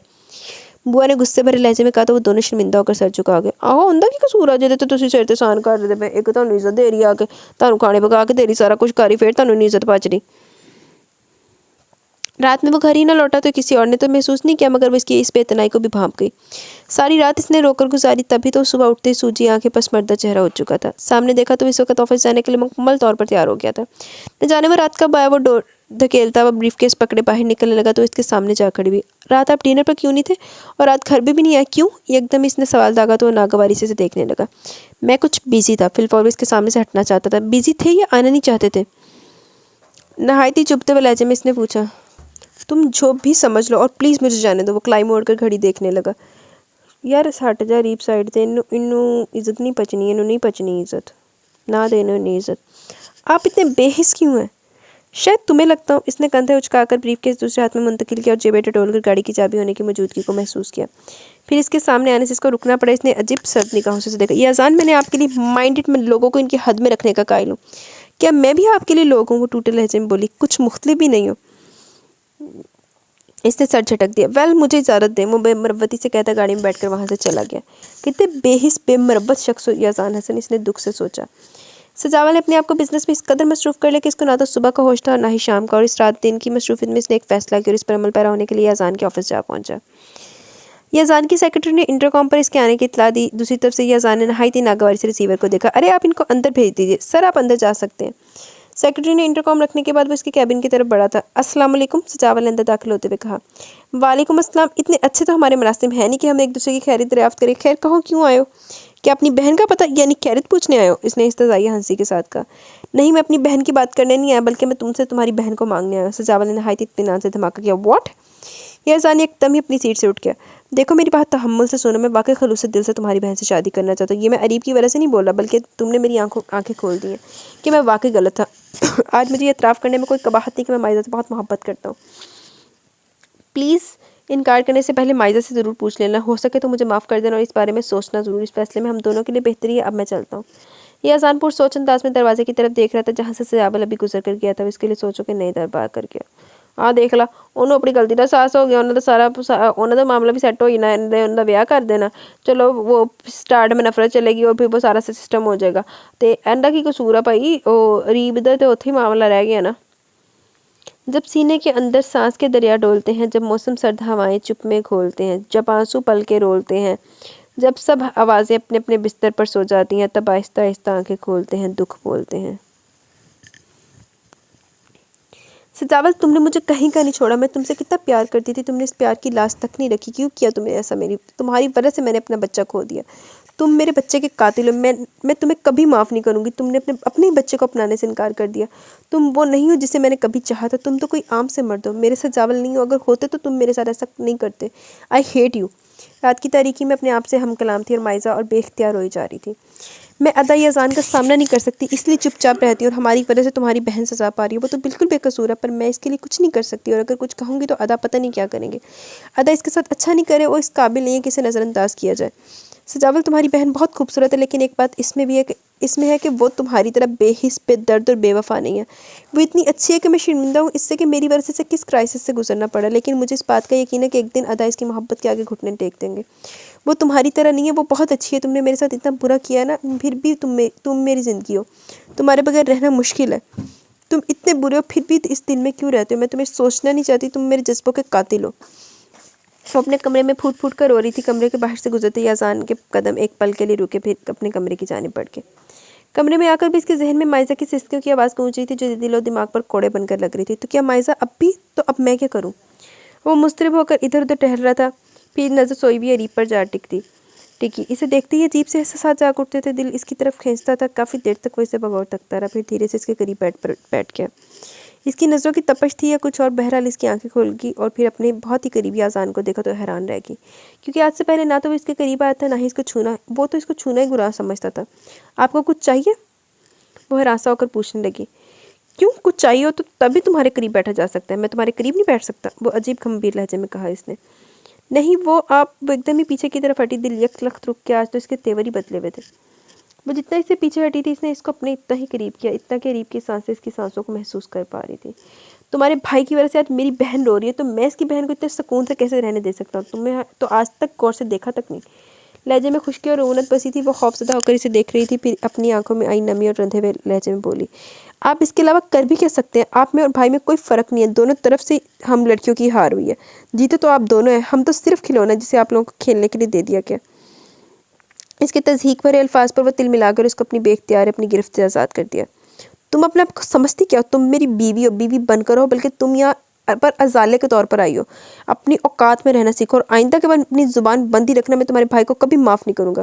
वो बेड की दूसरी तरफ लेट के सोने की कोशिश करने लगा, लेकिन बेड के इस कोने पर लेटी अरीब की सिसकियाँ इसको बुरी तरह डिस्टर्ब कर रही थी।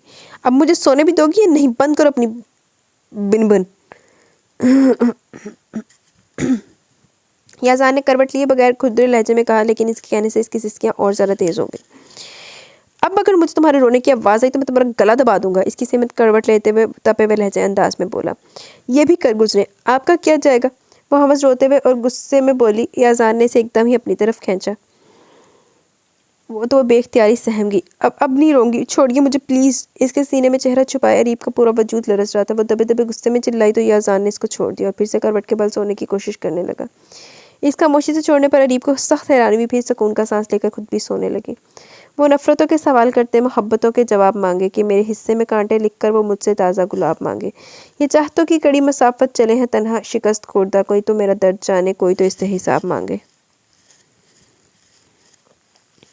हेलो, मैं ये अजान बात कर रहा हूँ। तुम अपनी वालदा के साथ आकर किसी भी दिन शादी की तारीख ले जाओ, मैं तैयार हूँ माइजा की तुम्हारे साथ शादी करवाने के लिए। दूसरी तरफ से सजावल ने क्या कहा इसने नहीं सुना, बस अपनी बात कहकर रिसीवर रख दिया। इसके लिए चाय लाती अरीब के हाथ से कप छूटकर ज़मीन बूस हो गया। कप के गिरने की आवाज़ पर वो पलटा, फिर इसने इसके खड़े देखकर दोबारा दूसरी तरफ मतवज्जा हो गया। आप किससे माइजा की शादी करवा रहे हैं? आप जानते को भी ठीक नहीं।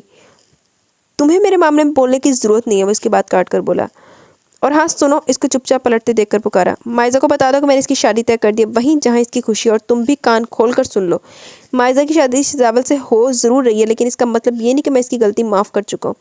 ना ही मैंने माइजा को माफ़ किया। तुम सजावल से मिलोगी सिर्फ मेरी बीवी बनकर और माइजा की भाभी बनकर, ना कि इसकी बहन बनकर। अगर ऐसा हुआ तो टक टक टक दरवाजे पर दस्तक हुई, तो जिसकी वजह से ये आसान की बात अधूरी लगी। वो भी जैसे होश में आई। अदा गुड मॉर्निंग, ये मैं आपको फ़ाइल देने आया था, वो ऑफिस जाते हुए लेते जाइएगा। नौफल नौफल नहीं यार, इसके भाई का नाम मोइज़ था, मोइज़। और वो था अभी यहाँ पे इन्होंने ना, मुझे पहले याद आ रहा था कि इन्होंने ना नाम दी गड़बड़ की थी, लेकिन हम इसको मोइज़ ही बोलेंगे क्योंकि नौफल तो उसके भाई का नाम था। ये इसको चलो इसके भाई का नाम अभी इन्होंने बदल दिया, तो इसका नौफल ही कर देते। नौफल ने फ़ाइल इसकी तरफ बढ़ाते हुए कहा, क्यों तुम ऑफिस नहीं जा रहे? ये अजान ने फ़ाइल इसके हाथ से लेते हुए पूछा। नहीं, आज साइट पर कुछ काम है, मेरा वहाँ जाना होगा, इसलिए अच्छा अब मैं चलता हूँ। नौफल नाश्ता करके जाना, सब कुछ तैयार है। अरीब ने बाहर जाते नौफल से कहा। अच्छा, वो मुख्तसर सा जवाब देकर चला गया। आप भी नाश्ते के लिए आ जाएं। वो कमरे से बाहर निकलेगी, ये अजान की आवाज़ पर रुकना पड़ा। मैंने जो तुमसे कहा वो जाकर सबको बता दो, और हाँ, बुआ के साथ जाकर माइजा की शादी की शॉपिंग भी कर लेना। जी अच्छा, जो आप कहें। वो कहते हुए चलेगी। नाश्ते की टेबल पर सभी थे। माइजा, तुम्हें एक बात बतानी है, बल्कि आप सबको, कि ये अजान ने माइजा की शादी तय कर दी, और जिससे शादी तय हुई है वो कोई और नहीं, सजावल भाई है। इसकी बात पर नाश्ता करते सब अफराद शॉक्ड रह गए। इस शख्स ने जिसने इसकी ज़िंदगी बर्बाद कर दी, इसी से अदा ने इसकी शादी तय कर दी। नौफल हमजा ने नहायत ही गुस्से से कहा। क्या बात है हमजा, इतने गुस्से में क्यों? ये अजान ने कुर्सी पर बैठते हुए पूछा। अदा, ये जो भाभी कह रही हैं, क्या ये सच है? माइजा की शादी अब सजावल से करें? हमजा ने वापस बैठते हुए पूछा। हाँ, मैं इसकी शादी सजावल से करवा रहा हूँ। तुम दोनों रात को मेरे कमरे में मिलो, सारी तफसील मैं तुमको रात को बताऊंगा। अब जल्दी से नाश्ता करो और ऑफिस के लिए निकलो। यह अजान ने दोस्त पर मक्खन लगाते हुए कहा और अरीब को चाय बनाने को कहा। अरीब जब हमजा के भाभी के कहने पर ही हरासा सी खड़ी थी, इसके इशारे पर फ़ौरन चाय बनाने लगी। और फिर इन सब के ऑफिस जाने के बाद बुआ ने इससे पूछा, क्या तुम्हें कुछ और भी बताया अजान ने? नहीं बुआ, इन्होंने मुझे मज़ीद कुछ नहीं बताया, ये तो मैंने इत्तफाकन तौर पर सुन लिया, वरना इनका कोई इरादा नहीं था मुझे बताने का। शायद आपको बताते, मैं जाकर माइजा को बताती हूँ। हाँ चलो, मैं भी तुम्हारे साथ चलूँगी।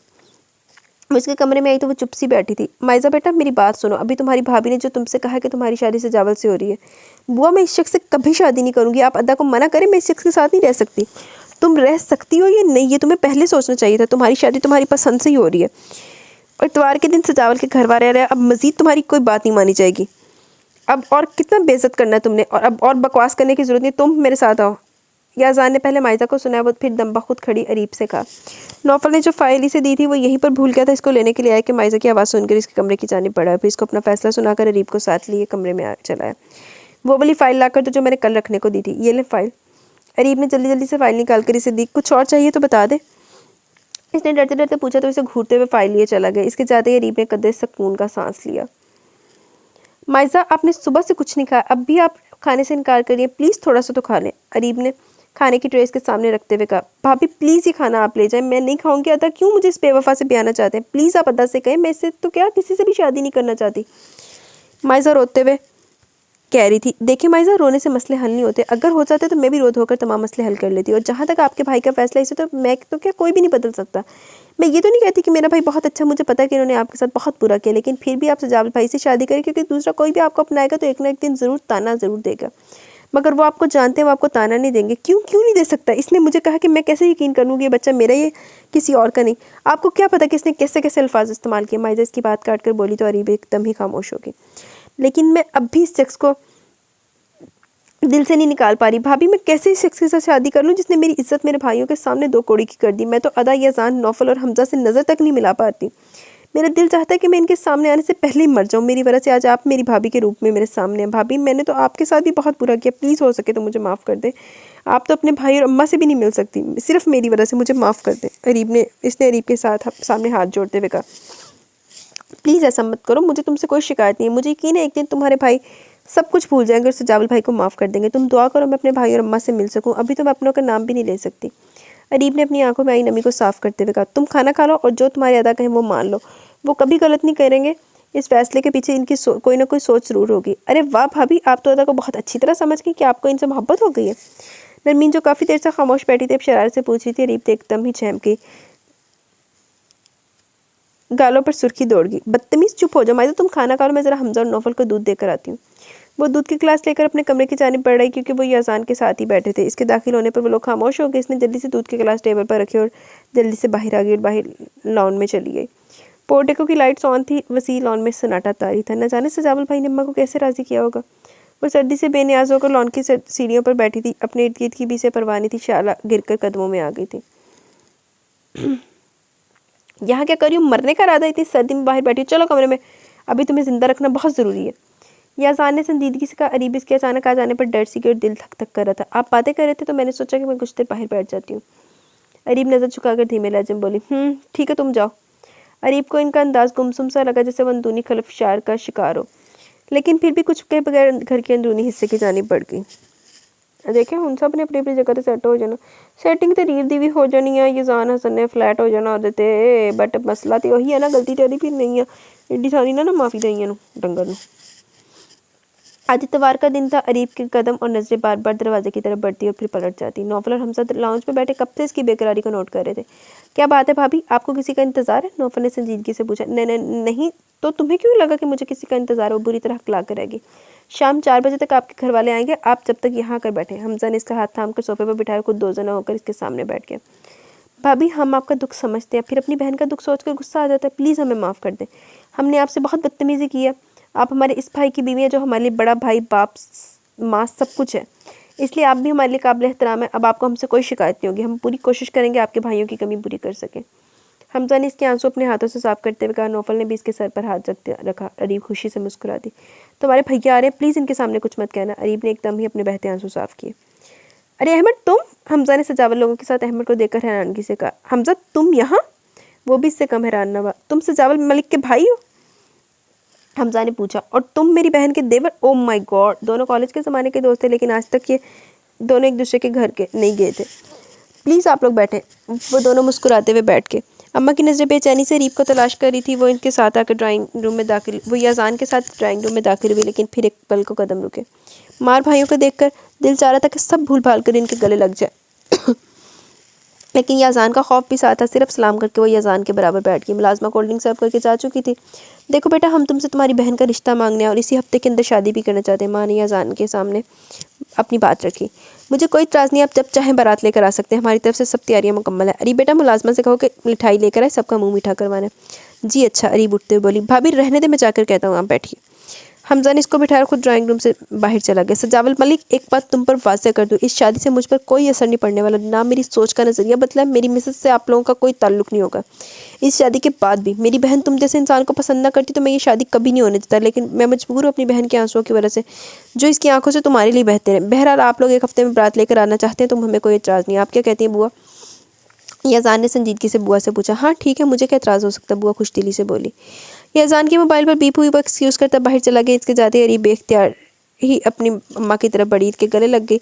इन्होंने भी इसे बेकरारी से अपनी आगोश में ले लिया, फिर इसके माथे पर प्यार किया। बुआ मुस्कुराते हुए नम आंखों से बोली। बहन, मैं कोशिश तो करती हूँ कि इसका आप जितना ख्याल रख सकूँ, मुझे आपसे कोई शिकवा नहीं, आप यकीनन बहुत ख्याल रखती होंगी। अरीब भाइयों से मिल रही थी कि याज़ान दोबारा कमरे में दाखिल हुआ तो वो सटपटाकर मोइस से अलग हुई, लेकिन याज़ान की आंखों में जो इस वक्त कह रहा था वो सिर्फ वही महसूस कर सकती थी।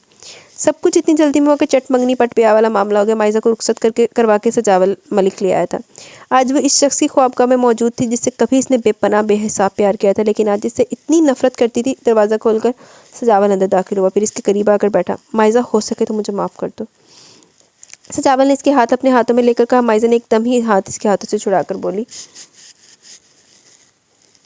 मुझे हाथ लगाने की कोई ज़रूरत नहीं है, शादी मैंने सिर्फ अपने भाइयों की इज्जत के लिए की है। तुम इस खुशफहमी में मत रहना कि मैं तुमसे बेइंतहा नफरत करती हूँ। मैं सिर्फ तुम्हारी वजह से अपने भाइयों के सामने सर नहीं उठा सकती। प्यार तो तुमने भी किया था, पहल तो तुमने भी की थी, तो फिर कसूर मेरा ही क्यों ठहराया गया? अब तुमने मुझसे क्यों शादी की? अब मैं तो अब भी वही लड़की हूँ जिसे तुमने ठुकराया था और अपने बच्चे को भी अपनाने से इनकार कर दिया, यहाँ तक कि कह दिया कि वो बच्चा तुम्हारा है ही नहीं। तो तुम तो मेरी नज़रों में इस वक्त गिर गए थे। मुझे अपने आप पर इतनी शर्मिंदगी हुई कि मैंने तुम जैसे इस शख्स से प्यार किया था। सिर्फ मेरी वजह से रीभा भी सजा पा रही है। काश मैंने ये फाश गलती ना की होती। तुम तो मेरी नफ़रत के भी काबिल नहीं, और प्लीज़ आइंदा मेरे से बात करने की कोशिश ज़रूरत नहीं है। हम सिर्फ दुनिया दिखावे के लिए मियाँ बीवी हैं। वो नहायती गुस्से और नफ़रत से कहती वॉशरूम में चली गई और सजावल शर्मिंदगी के मारे चुप होकर रह गया। वो ये अजान के लिए चाय लेकर कमरे में आई तो वो बेड पर बहुत सारी फाइल्स फैलाई न जाने क्या हिसाब किताब कर रहा था। इसको देखते माथे की टेबियाँ बढ़ गई। ये चाय, डरते डरते चाय का कप इसे थमाया। मेरी खिदमत करके मुझे इम्प्रेस करना चाहती हो, इसने सजाई अंदाज में कहा।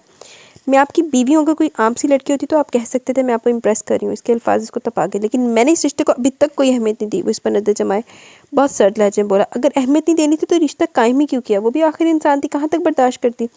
बगैर किसी कसूर के इसे सज़ा का मुस्तहिक ठहरा दिया गया था। इसकी बर्दाश्त पिलाकर जवाब देगी, तुम चाहती क्या हो? और फाइल पर नजर दौड़ाते हुए बोला, हर बीवी अपने शौहर से हर वो चीज़ चाहती है जिसकी वो मुस्तहिक है। मैं किसी भी ऐसे रिश्ते को नहीं मानता। इसका लहजा बेलचक था। फिर मुझे किस जुर्म की पताश में सजा बात ठहराया जा रहा है? वो तड़प कर गोया कि तुम चाहती हो कि मैं इस कागजी रिश्ते को ख़त्म कर दूँ। वो इसकी आंखों में आंखें डालकर बोला तो वो दहल कर रह गई। तुम फिक्र मत करो, अगर ऐसा चाहती हो तो कोई मसला नहीं है।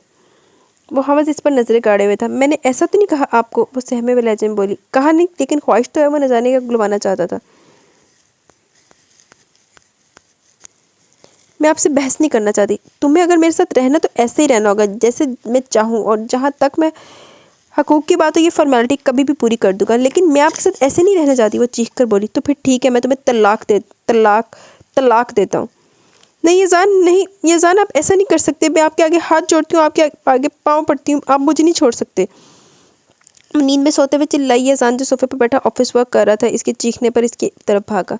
क्या हुआ अरीब? इसका हाथ थाम कर फिक्रमंदी से पूछा। आप ऐसा नहीं कर सकते मेरे साथ। बुरा भाई ने किया आपके साथ, मैंने नहीं। आप मुझे नहीं छोड़ सकते। वो मुकम्मल तौर पर होश पर नहीं आई थी। क्या नहीं कर सकता हूँ? कुछ मुझे भी तो पता चले, आखिर मैंने क्या कर दी थी तुम यूँ चिल्ला रही हो? आखिर इसने झंझलाते हुए पूछा। आप मुझे नहीं छोड़ सकते याजान। वो रद्दो बदल करके कमोबेश एक ही मुद्दा बयान करी थी। अब की बार याजान को शदीद ताव है तो इसको पहले तकरीबन झंझोड़ डाला। वो आंखें खोलकर याजान को काफ़ी देर तक देखती रही, फिर अपने माथे से बहते पसीने को साफ किया। तो क्या वो सब ख्वाब था? यानी याजान ने मुझे ख्वाब में तलाक दी? वो खुदाया तेरा लाख लाख शुक्र है, ये ख्वाब था। वो दिल ही दिल में खुदा का शुक्रिया अदा कर रही थी। क्या हुआ? क्या किया मैंने? कुछ बताना पसंद करेंगी आप? वो गंभीर लहजे में बोला। वो मैंने ख्वाब में देखा कि आपने मुझे फिर एकदम ही फूट फूट कर रो दिया। जान तो क्या पत्थर का हो गया था। वो इस लड़की को आज तक दुख और तकलीफ़ के अलावा कुछ दे ही नहीं पाया था। वो इससे इतनी शदीद मोहब्बत करती थी कि ख्वाब में भी इससे जुदा नहीं हो सकती थी। बेख्तियारी से अपने करीब किया और इसके आंसू अपने पोरों से साफ किया। अरीब ने हद हैरानगी से इसका ये अंदाज़ देखा तो न जाने जज्बे से तपा चेहरा और लो देती आंखें इस पर जबी थी, अनजाने जज्बे से। आखिर वो कब तक और कहाँ तक खुद को बचाता? इसको अपनी बाहों के घेरे में ले लिया। अरीब ने इसकी गिरफ्त से आज़ाद होने की कोशिश की, लेकिन बेसूद, और वो बिन भी यही बहकता चला गया। लो, हाय हाय।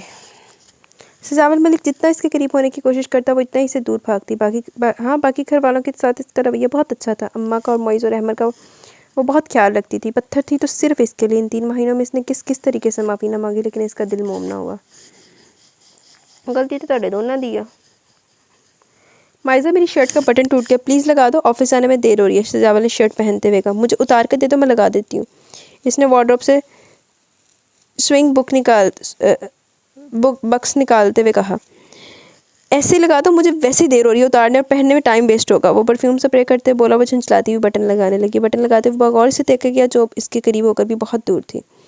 इसके बहुत करीब थी। इसके साथ बहुत अजीब से हो रहे थे। बेख्तियारी इसके गिर्द हसार बांधा। माइज़ा अचानक इस हफ्तात पर हड़बड़ा गई, झटके से इसे गिरफ्त से आज़ाद की। तुम्हारी हिम्मत कैसे भी मुझे छूने की? तुम क्या समझते हो इस तरह मेरे दिल में जगह पालोगे? तो ये तुम्हारी भूल है। वो नहायत गुस्से में कहती बाहर चली गई। सजावल बेबसी से सर दोनों हाथों में थाम कर बैठ गया। काश तुम मुझे एक बार माफ़ कर दो, लेकिन अभी मैं भी हिम्मत नहीं हारूंगा। मैं दोबारा तुम्हारे दिल में अपना वो मुकाम हासिल करके रहूँगा। ये सजावल मलिक का अपने आप से वादा है। अच्छा जी, बेअक्लन ने कितने दोबारे पूरे कर दा। बुआ फ़ोन पर माइज़ा से गुफ्तगू कर रही थी। वो भी इनके करीब आकर बैठ गई। ये लो बेटा, अपनी भाभी से बात कर लो। बुआ ने रिसीवर इसकी तरफ बढ़ाया। हेलो, अस्सलाम वालेकुम भाभी, कैसी हैं आप? माइज़ा ने खुशदिली से पूछा। वालेकुम अस्सलाम, तुम कैसी हो? बाकी सब घर वाले कैसे हैं? सब ठीक है, ये अम्मा पास ही बैठी हैं, बात करें। इसने रिसीवर अम्मा को थमा दिया। अस्सलाम वालेकुम अम्मा, कैसी हैं आप? अरीब ने खुश होते हुए पूछा। मैं ठीक हूँ, तुम कैसी हो? यज़ान कैसे? तुम लोग खुश तो हो? मैं ठीक हूँ और यज़ान भी ठीक है। मैं बहुत खुश हूँ अम्मा, आप मेरी फ़िक्र बिल्कुल मत किया करें अम्मा, यज़ान भी बहुत अच्छे हैं। वो बाहर से सख्त नज़र आते हैं लेकिन दिल के बहुत अच्छे हैं। आप इनकी तरफ से दिल बुरा ना करें, सच्ची कह रही हूँ मैं। इसकी इस तरह यज़ान की तरफदारी करने पर अम्मा को बेख्तियार हंसी आई। अम्मा, ये बुआ आपसे कुछ बात करना चाहती हैं। इसने रिसीवर बुआ को थमा और फिर इनके बराबर ही बैठ गई। बहन, आपके लिए खुशखबरी है, खैर से आप नानी बनने वाली हैं, बुआ ने हंसते हुए बताया। दूसरी तरफ अम्मा तो खुशी से रो पड़ी। आपको भी मुबारक हो। सच पूछे तो यकीन ही नहीं हो रहा कि मेरी बेटी माँ बनने वाली है। अभी कल तक तो वो खुद छोटी सी थी। अम्मा की आवाज़ से खुशी से कांप रही थी। ये माइज़ा अरीब से बात करना चाहती है, मेरी भी बात करवाइए। मुबारक हो बेटा, और हाँ, अपना बहुत ख्याल रखना। अम्मा ने चंद और मज़ीद नसीहतें की तो दूसरी तरफ माइज़ा की चहकती हुई आवाज़ आई। भाभी, इतनी अच्छी खबर अभी सुना रही हैं आप? मेरी तरफ से आपको और अदा को बहुत मुबारक हो। माइज़ा ने शरारती लहजे में कहा तो शर्मा गई। मैं कल परसों आऊँगी आपकी तरफ, अपना ख्याल रखना। आप अब फ़ोन रखती हूँ, अल्लाह खुदा हाफिज़। इसने भी रिसीवर रख दिया। फिर दिल गिरफ्ती से सोचा कि बच्चे के बाप को इसके होने ना होने से कोई फ़र्क नहीं पड़ता। काश मुझे इनकी मोहब्बत मिल जाए। पता नहीं कब इनका गुस्सा ख़त्म होगा और कब मुझे वो मोहब्बत की नज़र से देखेंगे भी या नहीं। पता है ये नहीं चला कि कब और कैसे आंखों के रास्ते वो दिल में उतर गए थे कि इनके खो जाने के एहसास से जान से निकलने जाने लगती थी। वफ़ा में अब ये हुनर इख्तियार करना है, वो सच कहे या ना कहे एतबार करना है। कभी तो दिल में छुपे ज़ख्म भी नुमाया हो, कबा समझ कर दिल उतार तार करना है। खुदा खैर, ये कोई ज़िद है या शौक़ है मोहसिन, खुद अपनी जान के दुश्मन से प्यार करना है। अच्छा जी, कोई नहीं रीब, दिन हुनो दूर नहीं आ जो युजान हसन ने गोडियां ने भरने आना तेरे कोल। टेंशन नहीं लेनी। वक़्त का काम था गुजरना, तो वो गुजर रहा था। अरीब ने 2 खूबसूरत बेटों को जन्म दिया, लेकिन इसकी खुद की जान को खतरा था। ऑपरेशन तो ठीक हो गया, लेकिन आखिरी वक्त में बी शूट हो जाने की वजह से अंडर ऑब्जर्वेशन थी। अगले 24 घंटे बहुत अहमियत रखते थे। सबके लबों पर दुआ थी। अम्मा अस्पताल में जाए नमाज बिछाकर दुआ को थी। अजान बेकरारी से टहल रहा था। ये बेचैनी मुझे क्यों हो रही है? क्यों इसके खो जाने के एहसास से जान निकलती महसूस हो रही है? अगर इसे कुछ हो गया तो? यहाँ पहुँचकर इसका दिमाग माऊफ हो रहा था। मैं तो कहनी हो जाए तेरे बगैर फिर अकल आनी है कोई। नहीं या अल्लाह, तू बहुत गफूर और रहीम है। इसकी ज़िंदगी अनायत फरमा दे इसको। सिर्फ एक बार इसे मुझे लौटा दे। ये अजान को महसूस हो वो इसकी ज़िंदगी में कितनी अहमियत रखती है। इसने आहिस्ता आहिस्ता इसके दिल में मुकाम बना लिया था। वो अपनी आंखों में आई नमी छुपाने की गर्ज से अस्पताल से निकलता चला गया। बुआ इसको बाहर जाते देखकर रोती आंखों से मुस्कुरा दी थी। आखिर तुम्हारे दिल को जीत ही लिया यजान, इसको कुछ नहीं होगा, इंशाल्लाह वो लौट आएगी। तुम्हारे लिए इसे आना ही होगा। बुआ ने भीगी आंखें साफ करते हुए अपने दिल में गोया हुई। आधा जो किया तो निभाना पड़ेगा, पता नहीं की करना पड़ेगा तो आना पड़ेगा। गाना भूल गया। अच्छा छड्डो गाने नू, नावल से फोकस करो। मुझे अरीब से ये नहीं कहना चाहिए था, मैंने इसे बहुत हर्ट किया। वो बेमकसद ही गाड़ी सड़कों पर दौड़ाते हुए मुसलसल सोचे जा रहा था। वो मेरी ही औलाद को पैदा करने की अजियत झेल रही थी। मैंने इसे इसका शुक्रिया अदा करने के बाद ये कहा कि दुनिया की सारी औरतें माँ बनती है, तुम कोई नौकी माँ नहीं बन रही। इस वक्त इसके चेहरे पर कितनी अजियत छाई थी। ओ गॉड, ये मैंने क्या कर दिया? वो मेरी बीवी है यजान हसन, वो तुम्हारी बीवी है। अगर वो तुमसे मोहब्बत करती तो ये इसका हक है। इसका मतलब ये नहीं कि तुम इसका नाजायज़ फ़ायदा उठाओ। इसके दिल ने अरीब के हक़ में गवाही दी। यजान, तुम बहुत बुज़दिल हो। तुम इसे नज़र भर कर नहीं देखते थे। मुबारक तुम्हारी नज़रें पलटने से इनकार कर दे। तुम भी इसे चाहने लगे थे। अपनी अना की वजह से आगे नहीं बढ़े। अभी भी वक्त है, संभल जाओ। कसूर तुम्हारी अपनी बहन का था और सज़ा इसे मिली। वो तो तुम्हें जानती तक न थी, लेकिन फिर भी इसने तुम्हारे घर को संभाला। तुम्हारे हर जुल्म सितम को सब्र तहम्मुल से बर्दाश्त किया। तुमने इसके घर वालों से मिलने नहीं दिया, मना किया, वो नहीं मिली। वो जो तुमने कहा वो इसने किया। आज वो तुम्हें खूबसूरत बेटों से नवाज कर खुद मौत की दहलीज पर खड़ी है। तुम तो हमेशा सही फैसला करते थे, फिर इसके लिए तुम्हारा दिल क्यों मोम नहीं हुआ? इसको इसका ही ज़मीर मलामत कर रहा था। सिर्फ एक बार लौट आओ ज़िंदगी में, मैं अपनी हर ज़्यादती का ज़ाला करने के लिए तैयार हूँ। विंडो स्क्रीन पर अरीब नमूदार हुई खूबसूरत से नैन नक्श में और भीगी आंखों के साथ। आज याद आ रहा है कि तुम्हारी आंखें कितनी खूबसूरत है, तुम किस कदर दिलकश हो। आज महसूस हो रहा है मेरी हमसफ़र मेरी दुनिया में वापस लौट आओ। तुम ना होकर भी मेरे आसपास रहती हो। मुझे आज एहसास हुआ मुझे तुमसे बहुत मोहब्बत है। मैं तुम्हारे बगैर कुछ भी नहीं। ये जो जीस्त का सफ़र है, ये जो रिश्ता है मेरा, तुम अगर साथ ना दोगे तो ये किस तरह कटेगा? मेरी सोच की हदों तक ये गुमा मुझे कैसे आए?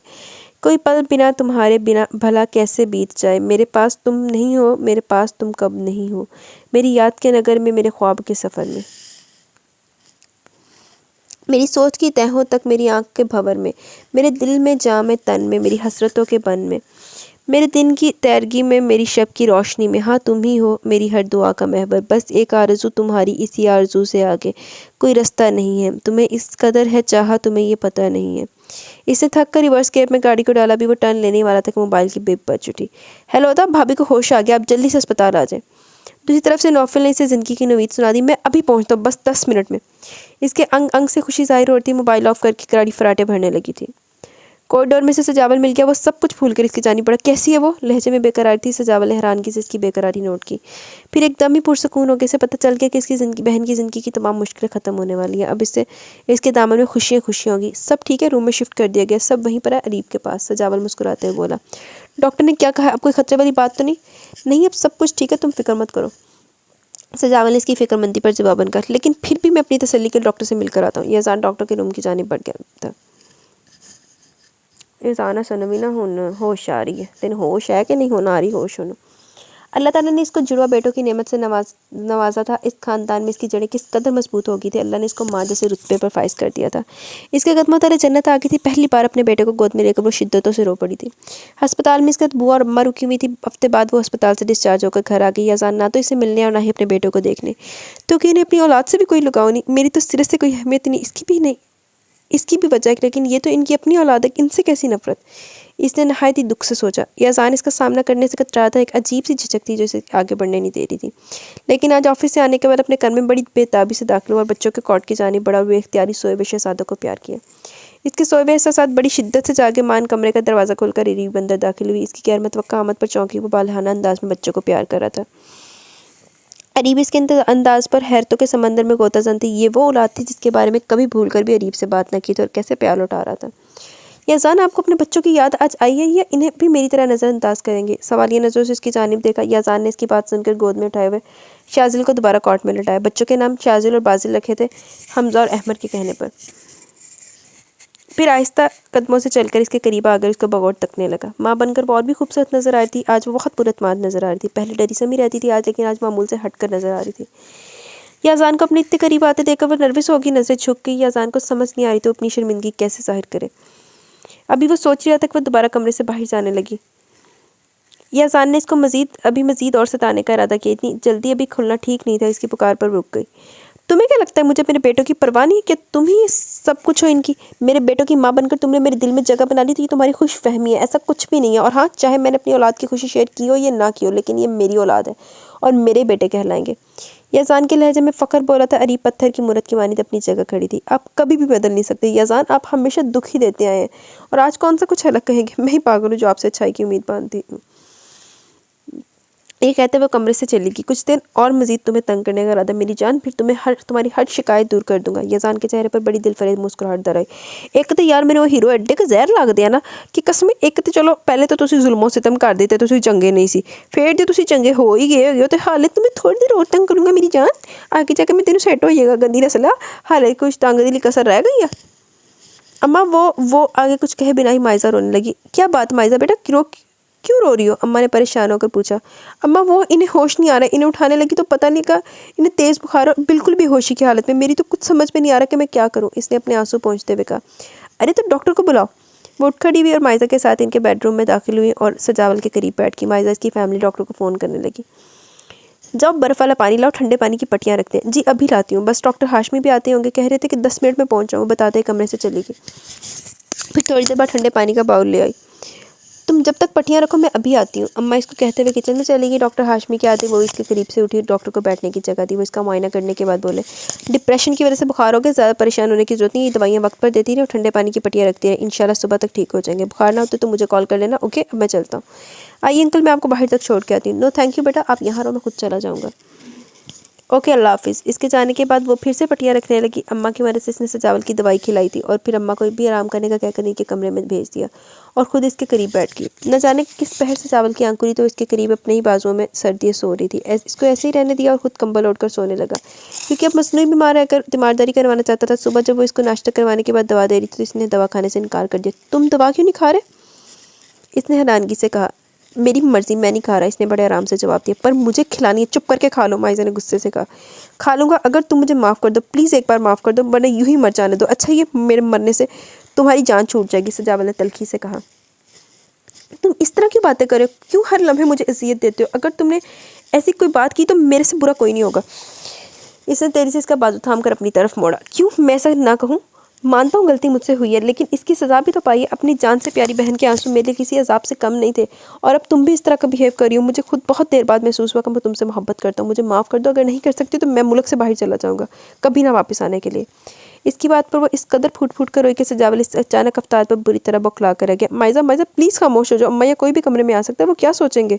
सजावल ने बेबसी से रोती हुई माइजा को देखा। वो चुप होने के बजाय और तेज़ी से रोने लगी। सजावल उठकर पहले दरवाज़ा बंद किया, फिर इसके करीब बैठ गया। देखो मैं बहुत जल्द तुम्हारी दुनिया से चला जाऊँगा, अब तुम्हें कोई तकलीफ नहीं। इसकी बात अभी पूरी भी नहीं हुई थी कि भूखी शेरनी की तरह इसकी तरफ लपकी। एक जोर का हाथ इसके सीने पर मारा इस पूरी तरीके से कि इसका गिरेबान पकड़कर खींचा के सारे बटन एक झटके से टूट गए। जब तुम्हारी मर्जी होगी तुम मेरी ज़िंदगी में आओगे, जब जी चाहेगा चले जाओगे। तुमने मुझे समझ क्या लिया। मैं एक जीती जागती इंसान हूँ, मेरे भी एहसासात है। क्यों तुम हमेशा मेरे एहसासात से खेलते हो।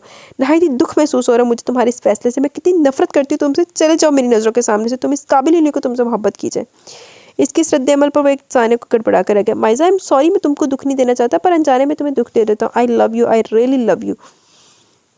मैं तुम्हारे बगैर नहीं रह सकता। सजावल ने इसको अपने बाहों के घेरे में ले लिया और वो इसकी बाहों में बिखरती चलेगी।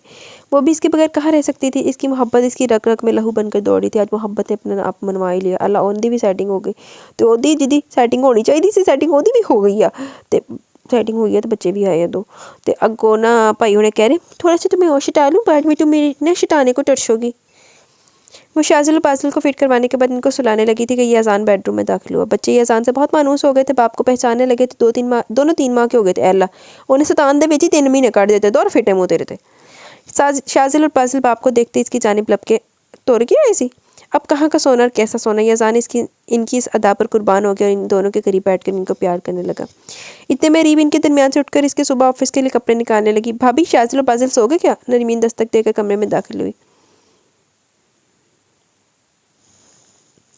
नहीं जाग रहे हैं, अरीब ये कहते कपड़े लेकर बाहर चलेगी। अदा इसको मैं ले जाऊँ।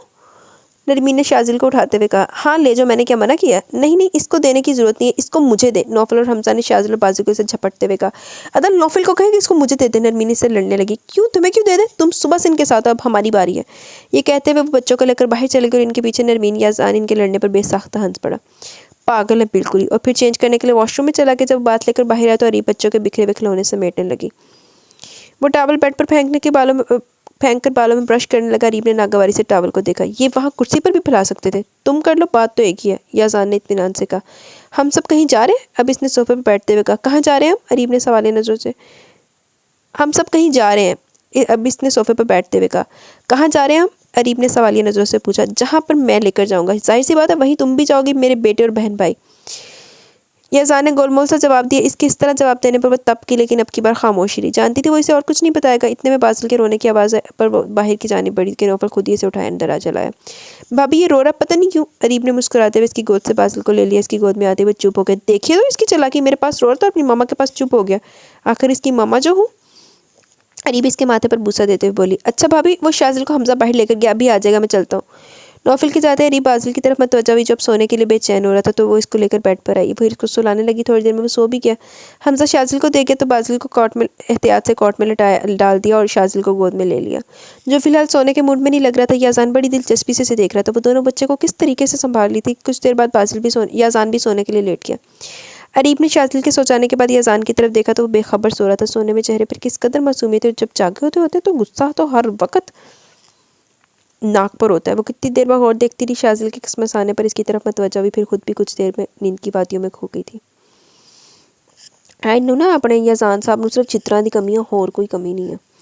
जिस घर के आगे इनकी गाड़ी रुकी इसे देखकर अरीब अपनी जगह बैठी रह गई। क्या जमकर बैठ के बाहर आओ। याजान की शरीर आवाज़ पर वो बदहवास होकर पलटी। ये तो वो तो हयर से अधूरे जुमले के साथ बोली। सब मालूम है मुझे ये तुम्हारे भाइयों का घर है, लेकिन मेरी बहन का भी है। मैं अपनी बहन से मिलने तो आ सकता हूँ ना। अब चलो मेरा दिमाग ख़राब मत करो। याजान मुस्कुराहट होते दबाता इसे मसनूई गुस्से में मुखातिब हुआ। अरीब जल्दी से शाजिल और बाजिल को संभालते हुए उतरने लगी तो याजान ने बाजिल को इसकी गोद से ले लिया। फिर इसको घर के अंदर दाखिल हुई थी। बुआ, नरमीन, नौफल और हमजा सब अंदर जा चुके थे। अरीब की आंखें ज़बत से सुर्ख हो रही थी। इसने तिरछी निगाह से अरीब को देखा जब अब मुश्किल सब्र और बर्दाश्त का मुजाहिरा कर रही थी। अदा आप लोग, मुझे तो यकीन ही नहीं हो रहा। माइसा अंदरूनी गेट पर सबसे पहले मिली और बेसाख्ता याजान से गले लगी। फिर याजान ने भी मुस्कुराते हुए इसके सर पर हाथ रखा। अम्मा भी बेटी और दामाद को जो शादी के बाद पहली बार आए थे खुश दिली से मिली। अरीब इनके सीने से लगी सिसकियां भर रही थी। शाज़िल को इससे अंदर आते ही मोइस ने ले लिया। सबसे आखिर में इससे मिलने सजावल आया। ये बहन इसे दिलो जान से अजीज़ थी। अरीब की सिसके से बेख्तियार कर गई तो इसको साथ लगाते बोला, मेरी दुआ है कि तुम हंसती मुस्कुराती मसरतें समेटती रहो, दुख तुम्हारे करीब से भी ना गुजरे। इसने भीगे लहजे में दुआएं दी। अम्मा ने अजान के माथे पर ममता भरा बुसा दिया तो यह अजान शर्मसार सा हो गया। आई एम सॉरी, मैंने आपको बहुत हर्ट किया। यजान ने झुके सर के साथ कहा, कोई बात नहीं, गलती तुम्हारी नहीं सजावल की भी थी। गुजरे वक्त की बातें जाने दो और आने वाले वक्त में जियो। दुख भरे दिनों को भूल जाओ और आने वाली खुशियों को महसूस करो। इन्होंने इसके सर पर हाथ रखकर जवाबन कहा। सजावल ने भी यजान से माफ़ी मांगी तो यजान ने भी बेख्तियारी गले लगाकर खुद भी से माफ़ी मांगी। सबके गिले शिकवे दूर हो गए। खुशगवार मूड में खाना खाया गया। साजिल और बाजिल को लेकर मामू और चचों में बहस चल रही थी। हम उठाएंगे। अरीब इनके अंदाज पर हंस रही थी, ऐसी हंसी जो दिल की गहराइयों से निकली हो। यजान बेख्तियार होकर इसे देख रहा था। ऐसे हंसते हुए इसे पहली बार देख रहा था। सजावल ने गला खनकार कर मानी खेज आवाज़ निकाली, तो वो छेम कर रहेगी। बहुत अच्छा वक्त गुजार कर ये काफिला हंसता मुस्कुराता घर को लौटा था। आज मैं बहुत खुश हूँ। सजावल अदा सब कुछ भूल भाल कर हमसे मिलने आए थे।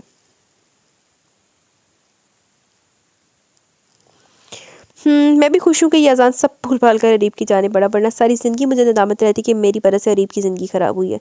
लेकिन अब कोई शिकवा नहीं, मुझे यकीन है कि ये अजान इसे बहुत खुश रखेगा। सजावल ने जवाब में मुस्कुराते हुए कहा, अच्छा मुझे ये तो बताओ, तुमने मुझे माफ़ किया है कि नहीं? सजावल ने खुशौखी से पूछा तो मायजे से घूर कर रहेगी, भाई इस तरह मत देखो, डर लगता है। सजावल ने इसकी बाएं कलाई अपनी मजबूत हाथ में पकड़ी, वो इसकी गिरफ्त महसूस करके उछली, लेकिन इसके संभलने में देर हो चुकी थी। इसकी बेबसी पर महसूस होता वो आंखों में बेतहाशा चमक रही इसके चेहरे को देख रहा था। ये क्या धोखेबाजी है? वो बिगड़ी धोखा? अरे कहाँ, किसने किया? खैर छोड़ो इस बात को, मेरे हाथों से ये अंगूठी पहनो। शादी वाले दिन तो शेरनी बनी हुई थी। वो केस में से अंगूठी निकालते हुए शरारत से बोला तो माइजा ने मुस्कुराते हुए अपना बाएं हाथ आगे बढ़ाया। तीसरी उंगली में अंगूठी पहनाकर वो कई लम्हों तक इसी मखरूती उंगलियों वाला हाथ अपने हाथ की गिरफ्त में लिए बैठा रहा। मैं एक बात सोच रहा हूँ माइजा। वो क्या? माइजा जिसकी वारफ्तगी पर सुर्ख पड़ती निगाहें झुकाए बैठी थी आहिस्ता से बोली, क्यों ना हम अपने हनीमून के लिए स्विट्ज़रलैंड चलें? जी नहीं, हम कहीं नहीं जा रहे। माइजा ने इसकी गिरफ्त से हाथ छुड़ाने की कोशिश की। क्यों भाई? अम्मा मोइज़ और अहमद का ख्याल कौन रखेगा? आई कुछ बात समझ शरीफ में। वो शरारत से बोली, आ तो गई है, लेकिन क्या मिसेस सजावल इतनी अच्छी हैं या फिर? सजावल ने शरारत से जुमला अधूरा छोड़ा तो वो इसके शाने पर मुक्का मार के रह गई। फिर दोनों हंसने लगे। अरीब मेरी बात सुनो, मुझे तुमसे कुछ कहना है। अरीब जो शाज़िल और बाज़िल को इनके कॉट में डाल रही थी इसकी आवाज़ पर चौंकी, लेकिन फिर भी बच्चों की तरह मत वजा रही। इन पर अच्छी तरह कंबल उड़ाकर खुद वॉशरूम में चली गई। फिर काफ़ी देर बाद चेंज करके आई तो ये अजान अपने बेटों के पास खड़ा इनको प्यार कर रहा था। ये दोनों उठ के तो फिर बहुत तंग करेंगे। अरीब ने इसके करीब खड़े होते हुए कहा, इतनी खफा होकर बात भी नहीं करना चाहती हो? मैं बहुत शर्मिंदा हूँ। वो धीरे धीरे चलते हुए इसके करीब आया। तेरी शर्मिंदगी ना क्यों होता? तेरी शर्मिंदगी का चार पड़ना सी नहीं। पहले तो चलो चलो तुमने रिवेंज लेना तो चलो तुम्हारी बनती थी ते आ जड़ी 3 महीने कड्डे आ 3 महीने पहले नहीं तेरा दौरा टुट सकता सी चवल जिया। क्यों? सपाट लहजे में इस्तफसार के बेगान की अजनबियत भरपूर थी। तुम मुझसे नाराज़ हो, मैं अपने पिछले रवैये की माफ़ी मांगता हूँ। तुम चाहो तो मुझसे लड़ सकती हो, मुझे किसी से नहीं लड़ना, मगर मुझे तुमसे लड़ना है। किस बात पर? मेरी खामोशी पर, मेरे सब्र पर हार मान के और कुछ कहूँ? हाँ, हार तो मैं मान गया हूँ। वैसे तुम मियाँ की मजाज शनास तो हो। वो हंसा। तुम्हारी यही चुप तुम पर जुल्म करती बर्दाश्त नहीं मुझे हौसला बख्शा और मैं अपनी ज़्यादती महसूस ही ना कर सका। तुम्हें चाहिए था कि अपने दफ़ा के लिए आवाज़ तो उठाती। वो लम्हे भर के लिए रुका तो वो गुस्से से बोली, आपका मतलब क्या है? मेरा मतलब यह है कि मैं जुल्म करता रहा और तुम बर्दाश्त करती थी। तुम्हें एहतजाज करना चाहिए था, पर पुरजोर भरपूर। इससे जो बात करने का रवादार न था और छुआ भी तो अपने मतलब से, इस तरह के वो खुद अपनी नज़रों में गिर गई। लेकिन मैंने फिर भी आपको माफ़ कर दिया। प्यार से चावल भाई और माइजा ने किया और सज़ा मुझे मिली। क्यों? मैंने तो आपको जानती तक नहीं थी। मेरी इज्जत का तमाशा बना दिया आपने। मैं चुप रही। आपने मेरी रज़ा के बगैर मुझे छुआ, इस पर भी मैं कुछ नहीं बोली। मुझे मेरे घर वालों से मिलने से मना किया, मैं फिर भी चुप रही। अगर बात हकीकत पसंदी से की जाए तो कसूर आपकी बहन का भी था, लेकिन आपको खतावर सजावल भाई लगे। मैं मानती हूँ कि वो गलत थे, लेकिन इन सब बातों में मैं कहाँ मुलव्वस थी? अपनी बहन का बदला लेने के लिए आप मुझे यहाँ ले आए, ज़बरदस्ती मुझसे निकाह किया मैंने, तब भी मैं कुछ नहीं बोली। फिर आज आपको क्यों ख्याल आ रहा है कि मैं भी एक इंसान हूँ? मैं इंसान नहीं हूँ, पत्थर हूँ। आपकी बहन खुश है तो आपको मेरा ख्याल आ रहा है। आप तब कहाँ थे जब आपकी ज़रूरत थी मुझे और मेरे बच्चों को? इस कदर क्यों परवाह करें आप? अच्छा ही होता मैं मर जाती। लाखों औरतें मर भी जाती हैं। इसकी आंखों से आंसू बहने लगे कि जब तो हौसला ख़त्म हो चुका था, आज बंद टूट चुका था। आई एम सॉरी, मैं तुम्हें कोई तकलीफ़ नहीं देना चाहता था, पर मैंने तुम्हें तकलीफ़ दी। तुम सच कहती हो, कसूर तो हम तीनों का था, तुम्हारा कसूर तो कहीं पर भी नहीं था। मैं तुमसे बहुत शर्मिंदा हूँ। इसने इसके शानों पर हाथ रखकर इसका रुख अपनी तरफ मोड़ा। Don't touch me. इसने इसके दोनों हाथ झटक दिए। बहुत ही नफरत और हकारत थी इसके अंदाज में। एक लम्हे में मुझे देखकर गुंग सा रह गया। देखो मेरी बात तो सुनो, तुम मुझे गलत समझो, मैं तुमसे वाकई बहुत मोहब्बत करता हूँ। तुमसे और अपने बच्चों से। मैं तो तसव्वुर भी नहीं कर सकता तुम लोगों के बगैर रहने का। तुम जब मौत की दहलीज पर खड़ी थी तो यकीन करो मैं भी इस दर्द को महसूस कर रहा था। तब मैंने जाना कि तुम्हारे बगैर मैं कुछ भी नहीं हूँ। मुझे एहसास हुआ कि मैं तुमसे कितनी मोहब्बत करता हूँ, बिलीव मैं झूठ नहीं बोल रहा। अब इसकी बेयकीन आंखों में झांक कर बोला, तो डंगर जमाने दिया तो जेड़ा 3 महीने कढ़ देते उदों तो तकलीफ नहीं दे रहा सी उन्होंने। चवल जिया, आज आप अगर ये डायलॉग ना भी कहे तो भी मैं आपको छोड़कर नहीं जाऊंगी। मुझे अपने बच्चों के लिए यहाँ रहना मेरी मजबूरी है कि मैं आपके बगैर नहीं रह सकती। वो अपनी जगह पर दराज होते बोली, क्या बकवास है, मेरी मोहब्बत में डायलॉग लग रही है। वो तपे हुए लहजे में इसके करीब बैठा, तो और क्या कहूँ, अपने बच्चों के लिए आप सब ये सब करें, मेरे लिए तो नहीं। वो बेजारी से हुई, ये सब मैं तुम्हारे लिए कर रहा हूँ, छोड़ो यार, नाराज की जो हुआ भूल जाओ, अगेन आई एम सॉरी।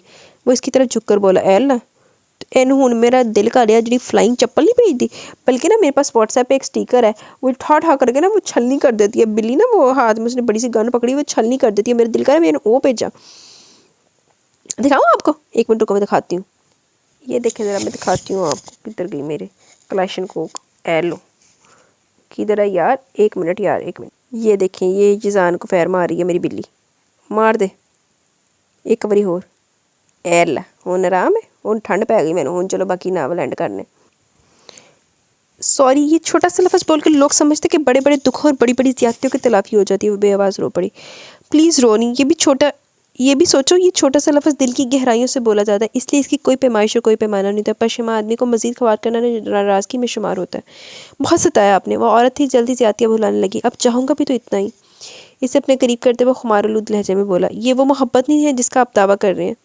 इसकी गर्मजोश कुर्बत आंखों की बेबाकी तपश, कैमल रंग के कुर्ते शलवार से उठती में धोशकुन महक, मजबूत बाजुओं की गिरफ्त, इतनी सख्ती और मज़ाहमत करने की हिम्मत खुद में न पा रही थी। मोहब्बत ये वो नहीं होती, मोहब्बत सिर्फ मोहब्बत होती है। इसने इसकी आंखों पर झांका, इसकी सिमटती हुई गिरफ्त से वो मुतहविश हो गई। ये काम मुझे अगर करना होता तो बहुत पहले कर चुका होता। इसके अंदाज में ज़रा भी तब्दीली ना आई। सजावल भाई से आपकी क्या बात हुई थी? वो इसके बदले में अंदाज पर बौखलाई। इस वक्त मेरी और अपनी बात करो जानम। इसने तरश अंदाज में इसके बाल बखेरे। कौन सी बात? इसकी सारी खुद एतमादी हवा होने लगी। इजहार मोहब्बत, इजहार वफ़ा की बातें, ताकि मैं भी मुतमिन हो जाऊँ कि तुम भी मुझसे मोहब्बत करती हो। इसकी भारी आवाज़ मज़ीद भारी हो गई थी। हर बात कह देना ज़रूरी तो नहीं, वो संजीदगी से बोली, लेकिन कभी कभी कह देने से दिल खुश हो जाता है, और यूँ भी मैं खासा बेतबार बनता हूँ। वो इसका हाथ अपने हाथ में लेते हुए शौक लहजे में गोया हुआ, मुझे आपको एतबार कराना भी नहीं है, आप बेतबार ही रहे। वो भी शौक लहजे में गोया हुई। इसकी मखमूर निगाह और महकती गुर्बत ने इसके औसान खता कर दिए थे। किधर गया? अच्छा ठीक है ना कहो, पर एक दफ़ा मेरी आंखों में तो देखो। इसका शर्माया घबराया हसीन चेहरा शोखे पर उकसा रहा था। देखो ना मेरी तरफ प्लीज़। इसकी मूँछों तेरे होंठों पर जानदार मुस्कुराहट थी।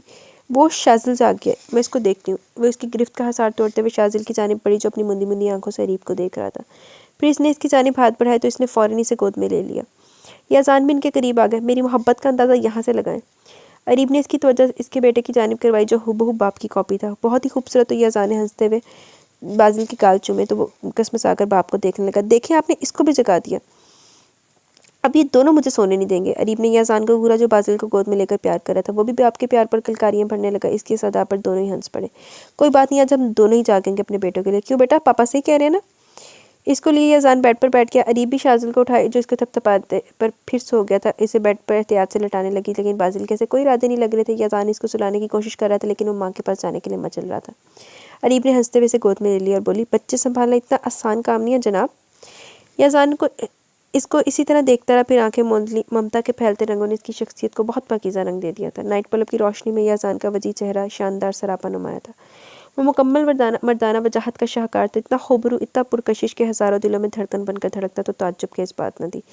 ऐसे क्या देख रही हो? याज़ान ने पूछा। आपको कैसे पता चला मैं आपको देख रही हूँ? अरीब ने बाजिल को भी इसके पास लटाते हुए कहा। मैं तुम्हें बंद आंखों से भी महसूस करने लगा, माई स्वीट हार्ट। याज़ान ने इसे अपनी गिरफ्त में लेते हुए कहा, तो इसने भी पुरसकून होकर इसके शादा सीने पर अपना सर रख कर आंखें मूंद ली। इसके साथ की गई हर ज़्यादती, हर जुल्म का अजाला हो गया था। हर जाना इतना खूबसूरत मिला था कि अब कोई ज़्यादती याद नहीं रही थी। वो ज़िंदगी के इस तवील सफ़र से ये बात समझ तो चुकी थी, कभी हार कर जीतना, कभी जीत कर हारना पड़ता, और अब इसकी ज़िंदगी में खुशियाँ खुशियाँ थी। अब ज़िंदगी से कोई शिकवा नहीं था। खुदा ने इसकी दुआओं से बढ़कर नवाजा था।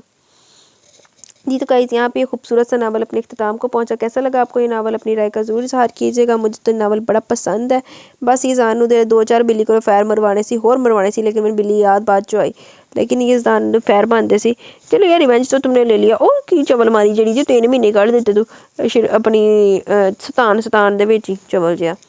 तो बाकी नावल ओवरऑल बहुत अच्छा था, मुझे ये बड़ा पसंद है। कि मैंने बहुत पहले पढ़ा था, लेकिन मैं आप लोगों के लिए फिर ढूंढ के लेके आई हूँ। तो अब मुझे ज़्यादा दिन तक अपना बहुत सारा ख्याल रखें, दुआओं में याद रखें। अल्लाह हाफिज़।